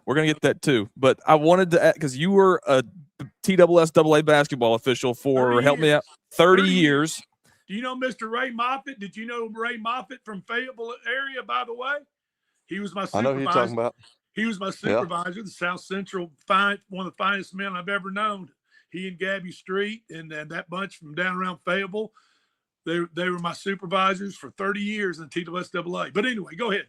Hey, yeah, just give me your best quick story, best interaction with you and a coach on the sideline. We had Rick. My first summer camp ever as an official, 1990. We had a girls' camp. A big camp. Rick Insel used to hold a big camp in Cheville every year with a whole bunch of girls team, and we would get our association of officials and that we would do floor work and book work and stuff for a week there. Well, the second game I ever called as a greenhorn, hadn't even called a TSSAA real game. We're on the main floor at Chevilleville Gym, and it's Jackson County and Chevilleville, two of the finest girls basketball teams probably in the nation at that time. Definitely Jackson County was in single A. But anyway, Rick Insel didn't like a call I had, and he started chewing me on the sidelines, and I stopped and I turned around, I teed him up, and that made him even redder. And boy, his face could get super red. And he starts hollering at me, and I walked over to him and I said, of course, this is summer camp. I said, Coach, don't make me throw you out of this gym. He said, you're not going to throw me out of my damn gym. I promise you, there ain't no way you're going to. And I mean, that made him so mad. But you know what he did? He tested me, but he went over there and sat back down and started coaching again. And we didn't have any more problems ever. I coached.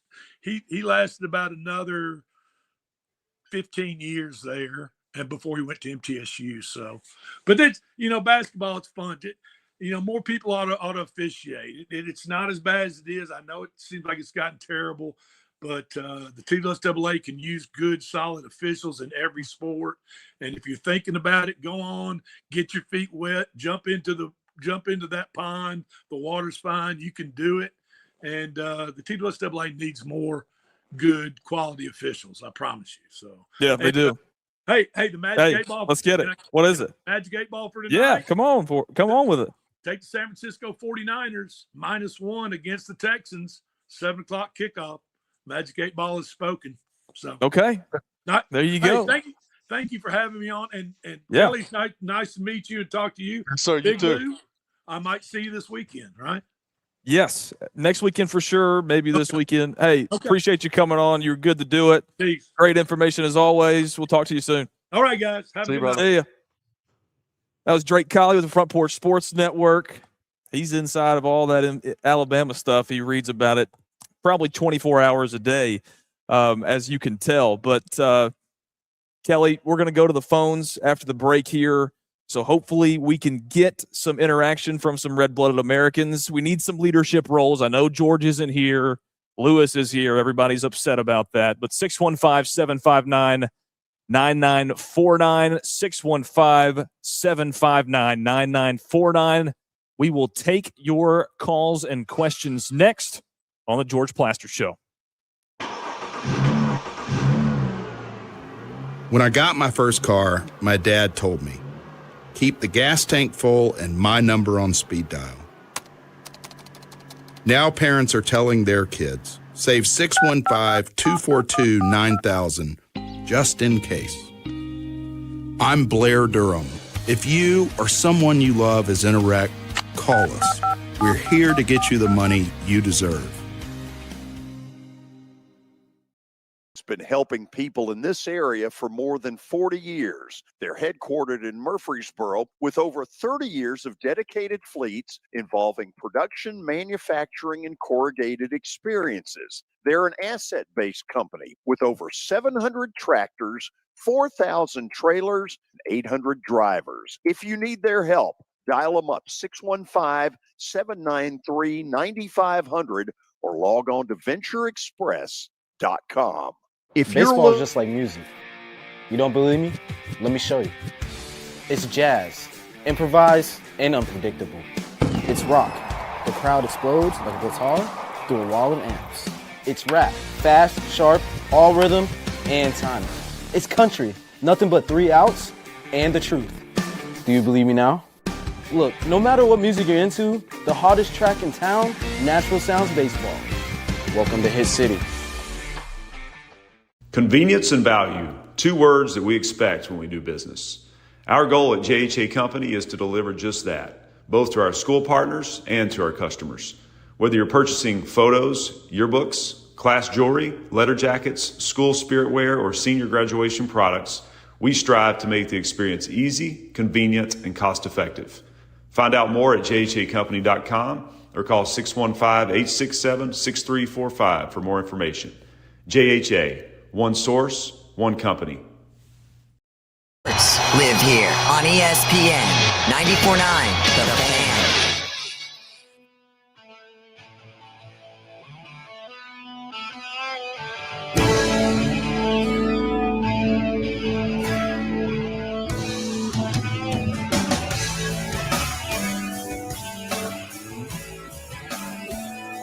Welcome back into the George Plaster Show.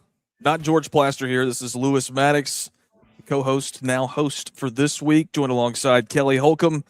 We appreciate you tuning in on this hot and muggy Thursday afternoon. We've been talking a lot of baseball with George Plaster in the 3 o'clock hour. Just got done talking to Drake Colley about some Alabama football, some high school athletic stuff as well. Now we go to the phones. We've got 3 lines open. We've got 1 caller on the line, so we'll take that in just a second. Tony, you're about to be up. We'll give out the number one more time before we take that call, 615-759-9949. Kelly, what do we need here? We need red-blooded Americans, right? Red-blooded folks, man. Absolutely. We need red-blooded folks, man. Let's go. And we got another one right there. So we've got 2 now. Hey, Tony in Nolensville, what's going on, man? Always glad to take that leadership role, to be a red-blooded American. And I tell you what, guys, George is gone. Lewis, you're sitting in the power seat. Do you feel the power oozing up through there? You know, I thought I would. It's really not. There's really no feeling in this seat. It kind of smells over here. You know, Kelly, there's a lot of youth sitting in that seat running the show today. But there he is. He's doing a pretty good job. And you mentioned earlier about his age. And Kelly, I got to thinking, you were probably already retired from the NFL before Lewis was in the first grade. Could that be accurate? I was 3 in 2007, so Yeah, he was 3. Yeah, he was 3. So 2007 is when I retired. I was 13. So yeah, he was a young whippersnapper, and I was already done, Tony. He sure was. That's true. Guys, I'll tell you what, I've listened to a lot of, what y'all were talking about earlier and talking about this high school stuff. I was looking Sunday in the newspaper, it come out. I don't think Mike Organ wrote the article, but it was covering Kelly and Lewis of the high school regions, football regions, not the districts, but the regions. Mm-hmm. And how in the world the TSSAA can call a region from a school in Montgomery County, Clarksville, with a regional school all the way to Giles County and Marshall County. I'm with you, man. I used to think about that stuff when I coached, Tony. Those regions, man, is kind of crazy. It's just unbelievable that, what happened to the simple concepts to, granted all these schools and their classifications and variations of them. Kelly, does that depend on enrollment, or does it just depend on how a principal and somebody wants to declare a school? How does that actually work? I'm not totally sure. I know that enrollment has something to do with classifications and all that, but yeah, it's and they've tried to get it. They tried at one time to get it where, all these things were closer. You had all these regions, but like sometimes I guess you get in situations where you got a small school here and then there's no other small schools around, and then maybe that's how you get a place from a school from Clarksville having to go to Giles County, which I don't understand that, but sometimes you get in difficult circumstances like that, and I think that's how that happens. But when you get into classifications, I think it is, Tony, with the enrollment in the school. Yeah, your classification is based on your number of students.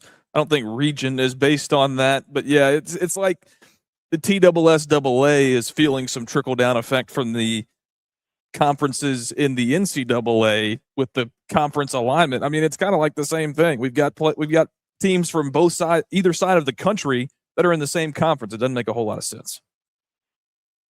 Wow, that is something. Kelly, I don't know if you've heard about on Hulu, a series that's going to come out starting in, I think, early 2027. I believe the main character is, I believe is his name Hugh Macy. I believe that's it. They are going to do a series on a Cleveland Browns professional football team and its owner. But I'm not so sure they're going to portray actually the Cleveland Browns or their the owners back in the day. Oh, wow. And that Nice. is that Modell? Yeah, Art Modell. Yep, absolutely. Yeah.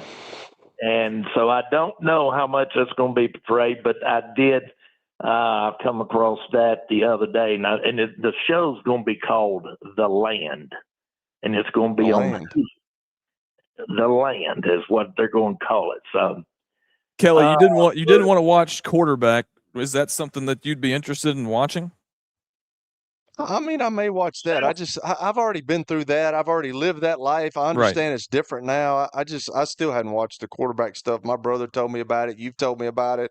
Other people's told me about it. I just have no interest in that. I don't know why. Well, I'll tell you something I do love watching. I believe it's called Chad Powers. I really enjoyed that. I love that show. I think they're bringing back another season of it. I think it's going to be fun. Lewis, one more thing, I'll get off of here. And of course, I hadn't bragged and said much about the Cubbies. They're rocking and rolling still. They took one on the chin yesterday, but I was hoping to talk to Danny today. That's all right. Will Danny be on tomorrow by chance? He won't be on tomorrow, but he will be on next week. Awesome. I'm looking forward to talking to Tony, him. are the Cubs going to catch the Brewers? They catch them it's the end of the month, Kelly. They will be playing the Brewers they'll play the Brewers 7 times in a 10-day period. And the first, I believe, starts August 31st. They'll have a 4-game set at home at Wrigley. They will go on the road for 3, I believe, down to Florida, down to the Marlins, talking about the Cubs here. And then they come back to Milwaukee at a 3-game set in Milwaukee. So they'll play 7 games in a 10-day stretch, which I think will obviously decide the winner of that division in those 7 games. And one last thing, Lewis, those new smoky gray UT uniforms. Yeah. So you'll hope they have better luck in them, because if they're anything like that pumpkin orange that UT wore against South Carolina back 3 or 4 years ago, where they got just hammered in that they wasn't expected to, that I don't think you'll ever see that pumpkin orange helmet ever again. No, I don't think you will either. That pumpkin jersey. But these new UT uniforms, it's going to be interesting to see. And I'm sure, and that's obviously a home game, and it'll be against Auburn. So that's going to be, that'll be a fun game to see. Maybe, guys talking about 2 uniforms that you've never seen a school alter at all in the SEC, Alabama and Auburn. They never, back years ago, Alabama did wear the white helmet with the red numbers. But since then, they've been in the maroon helmets, and you've just never seen them vary from that. Guys, I'm going to leave you alone. Good show as always. Lewis, you're doing a good job. And Kelly, you're stepping up big time like you always do. Talking to you guys. Thanks, Tony. Man. See you, Tony. Appreciate it. Carson and Brentwood, you're up next. Hey, y'all. Glad to be on. How's it feel not having George around for a week? It's like a weight lifted off the shoulders. Who cares? Who cares? There you go. One thing, or I have 2 things I want to talk about strictly in the NFL. A.J. Brown, obviously being with the Patriots this season. Now, Jalen Hurts, and now we're probably looking at Devontae Adams being the wide receiver 1, now had a better season than A.J. last year. How do you think this affects the Eagles? Will they be better without A.J., or will they be worse on the offensive end? As well as I want to get y'all's opinions on Fernando Mendoza, his week 1 of the preseason. I know it's the preseason, so I don't want to take an extra step and miss a step. But do y'all think Fernando Mendoza is legit? Do you think this Raiders team can really push the limits this season offensively and make some noise in their division that will be pretty competitive this year? I want to hear y'all's opinions. I'll start with that Fernando thing, and I kind of want to frame it this way, Kelly. I've been thinking about this. Does it make a difference for a quarterback coming into the NFL out of college for them to have made multiple stops in college? Like, does that have anything to do with picking things up quicker when you go to a new system, a new college team, and you're kind of used to the way the business of it works already? Yeah, man, that may come into account now. It has a sense of free agency about it, but I think it all really comes down to coaching, though. I think Fernando Mendoza got coached really well at Indiana. I think that guy Cignetti and his staff, I think they do a really good job of coaching kids. He didn't get all those 5-star, 4-star guys. He got a bunch of 3 stars and below, and I don't get into all those stars anyway. When it comes to quarterback, I want to see him sit in the pocket, know that the middle linebacker is not picked up, and he's got to throw a seam route right over the top, and he's going to get hit in the mouth. And I think Fernando Mendoza is really good. I think he's got an opportunity to be a pretty good player. Everybody kept saying, well, he's robotic, he's mechanical. And I'm like, The dude won a national championship. If you watch some of his throws, he played. I mean, that was a really hard game he had to play against the University of Miami, and that. Yeah. I mean, he kind of put it That on run. his shoulders when that run that he had to win the game to score a touchdown. I mean, I think the guy's a competitor. I think he studies hard. I think he was coached really well, and I think he's going to be a really good player. Now, great player. I don't know that. We'll just have to see because I don't think anybody knows that. You see great players in college, they go to the pros and it just doesn't add up. And then you see good players go to the pros and they become something special. So I don't really know, but I think he's got a chance. And I think with Brady being part of that organization, I think certainly that'll help him.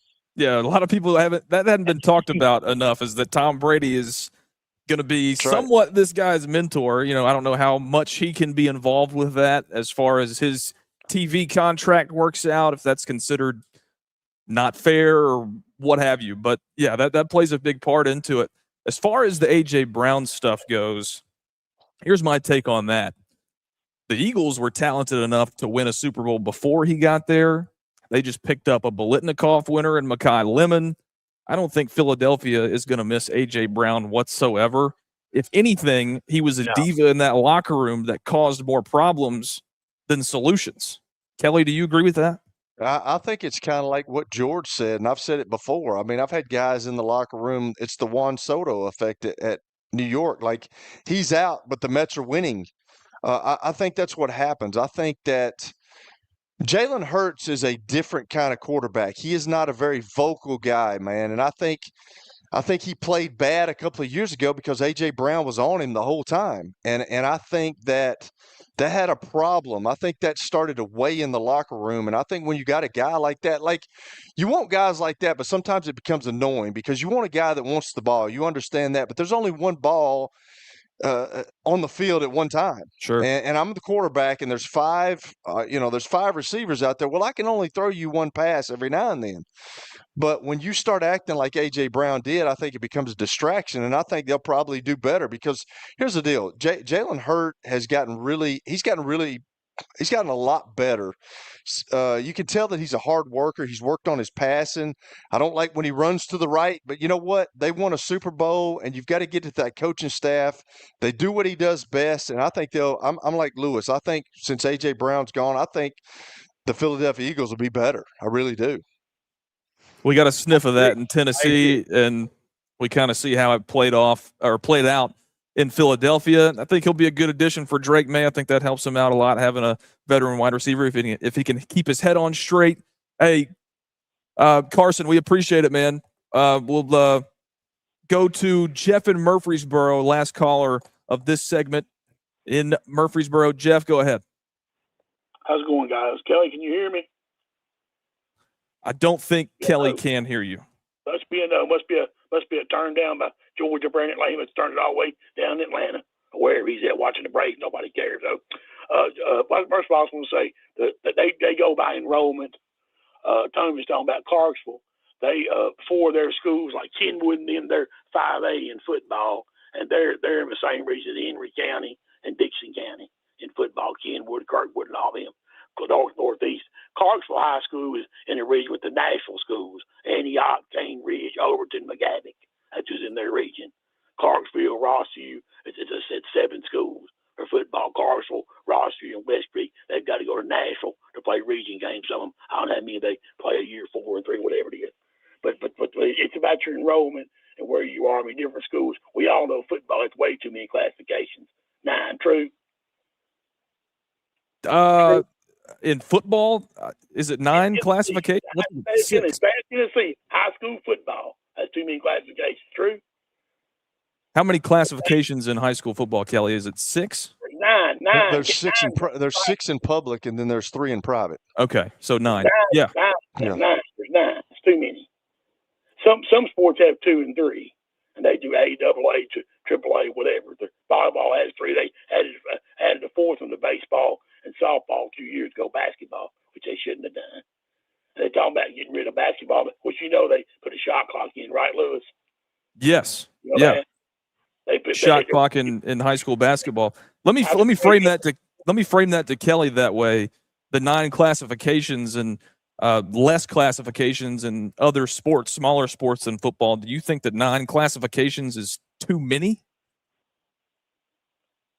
I do think it's too many, but it goes back to the TSSAA trying to make more money. I mean, I can remember when I was in high school and they only had 3 classifications, and the private schools were in the 3 classifications. And now, I don't know. I think it is too many for our state. I mean, you get to states like Texas and these bigger states, yeah, maybe California, but yeah, we have all those games. I do at least 3 games in the state championship games every time, and it gives them an opportunity to see a lot of kids. But I do think there's too many classifications in this state. I really do, and maybe that's what Tony was. Maybe that goes into the fact what Tony was talking about these regions having to move so far because they got so many classifications. I mean, if you shrunk the classifications down, you could keep people close, and it could be within driving a reasonable driving distance for you. But I think there are, but it's not going to change because they're making money.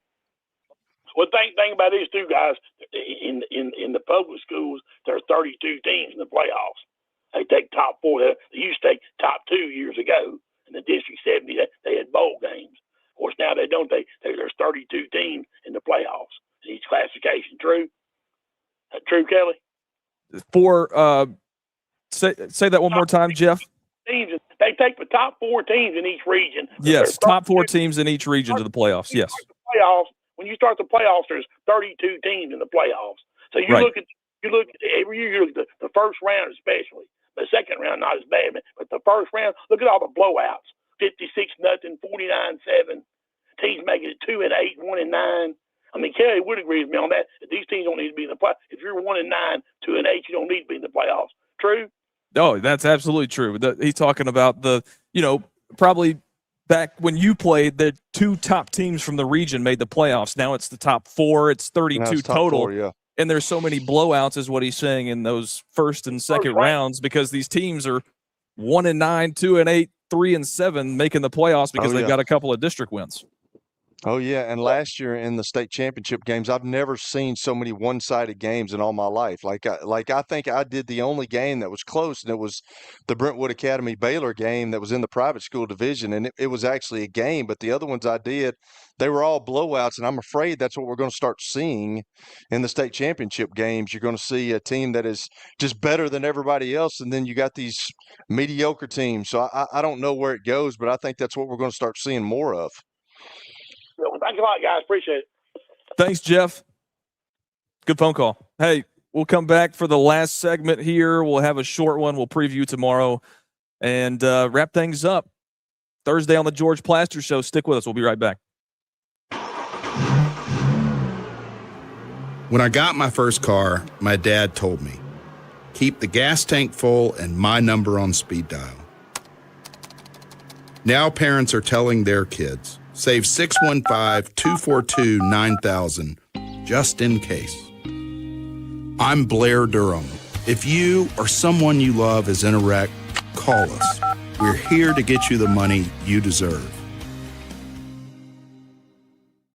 With back, what would you do if the pain was gone? At the Dr. Gill Center, we've helped thousands of people over the last 30 years break free from pain and get back to living life. We're committed to your outcomes, and our caring team listens, understands, and offers real solutions to neuropathy, back pain, and joint pain without unnecessary surgery or medication. Choose the clinic that listens. Choose the clinic that cares. Call the Dr. Gill Center today at 615-882-4838. Let's make your pain-free life a reality. It's easy to say good things about the folks at Strike and Spare Family Fun Centers. Number one, I trust them with something that's near and dear to me, the Plaster and Friends Celebrity Bowling Night. But more importantly, I see the fun people have. They enjoy the bowling, they enjoy the camaraderie, and you will too. Come by any of their locations and get ready to have some fun. Football Night in Nashville is back, and it's ready to roll from Sports and Social in Green Hills Mall. Our next event is the opening night of the NFL regular season, Wednesday, September the 9th, Super Bowl rematch, New England at Seattle. And then the next night, Thursday, September the 10th, it's the Rams and the 49ers. It's Football Night in Nashville, with great prizes, incredible televisions, and fun that's guaranteed. Hills Mall. It's the George Plaster Show. Your sports live here on 94.9 The Fan.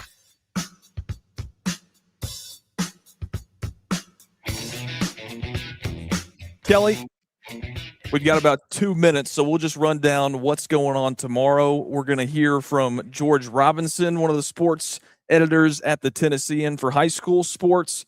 So we're going to get a lot more information on some high school athletic stuff coming up. And it's coming at a good time because the high school football season starts tomorrow. And then at 4 o'clock, we're hoping to find Columbia Central High School's head football coach. If he can't do it, we're going to hear some Titans stuff from Robert Saleh. How do you grade me on day one before we get into the bet of the day? Hell, man, I mean, that's the way it's supposed to be. Just we got to keep going, man. The guy's out. Somebody's out. Somebody gets injured. Hey, the next guy's got to step up. You stepped up. Next man up. Hey, let's see what George did last night. And he won. Dodgers won versus the Rockies. They were a 2-1 favorite. So layup. That's a layup. Not really proud of that one, and wouldn't be proud of that one if I was George. Let's go to this one tonight, and it's not the Plaster bet of the day. This is my take, and I'm taking Washington plus 150 at home versus the Rangers. I think they got a pretty good shot to get themselves a win. And, Kelly, if you take that and win it, you'd actually win a little bit of money. I'll give you the same treatment I give George, though. Lewis, good luck. You know I mean it. Hey, I appreciate it. Yeah. We'll end it like this. All of our social media platforms, X, Instagram, TikTok, Facebook, and YouTube. If you're on the stream, you can see them right there. If you're on the radio, you can just Google us up at The George Plaster Show, and you will find us on any type of social media outlet that you want to watch us on. All the short-form content, everything like that on Instagram, X, and TikTok. You can find our stream also on X as well as Facebook and YouTube. Kelly, stalling a little bit. How do you think Cam Ward looks preseason game number 2? Do you think he looks better? In about 20 seconds. We'll see. I mean, I don't know that. He's going against a really good defense. I don't know if they'll play their starters. I don't know how that'll go. But yeah, I think people are awaiting how he reacts to after the first game, and so am I. I want to see him play better. We'll talk about it more tomorrow on the George Plaster Show. Now, here's your latest Fox 17 Code Red weather report. I'm Fox 17 meteorologist Brett Luna. We could see a few scattered showers and thunderstorms tonight, and then things are looking pretty quiet as we head into the weekend. High temperatures for Friday through Sunday will be in the lower 90s. Early next week, we bring in a slim chance for a few isolated showers and thunderstorms. Your sports live here on the Game Nashville Sports Network. For over 40 years, Electronic Express has been with you from the moment you wake up to supporting your health goals as you run that extra mile or cook meals that bring the family together, making every playtime more fun and every movie night unforgettable. Shop online or in one of our 22 stores. Electronic Express, for every moment of your day. Hey guys, Big Joe here. Listen, I've been a Beehive member for about 2 years now, and I love it. The peace of mind is invaluable. So listen, if you're a customer, you buy or renew one Beehive membership, then you can gift that free Beehive member to a teacher, faculty, or staff of any local schools and higher education institutions within our service area. Become a Beehive member today. It is absolutely invaluable. Call 775-7833. Willie Donick here for Pella Windows and Doors of Nashville. If you're in the market for new windows or doors, here are a few reasons to choose Pella of Nashville.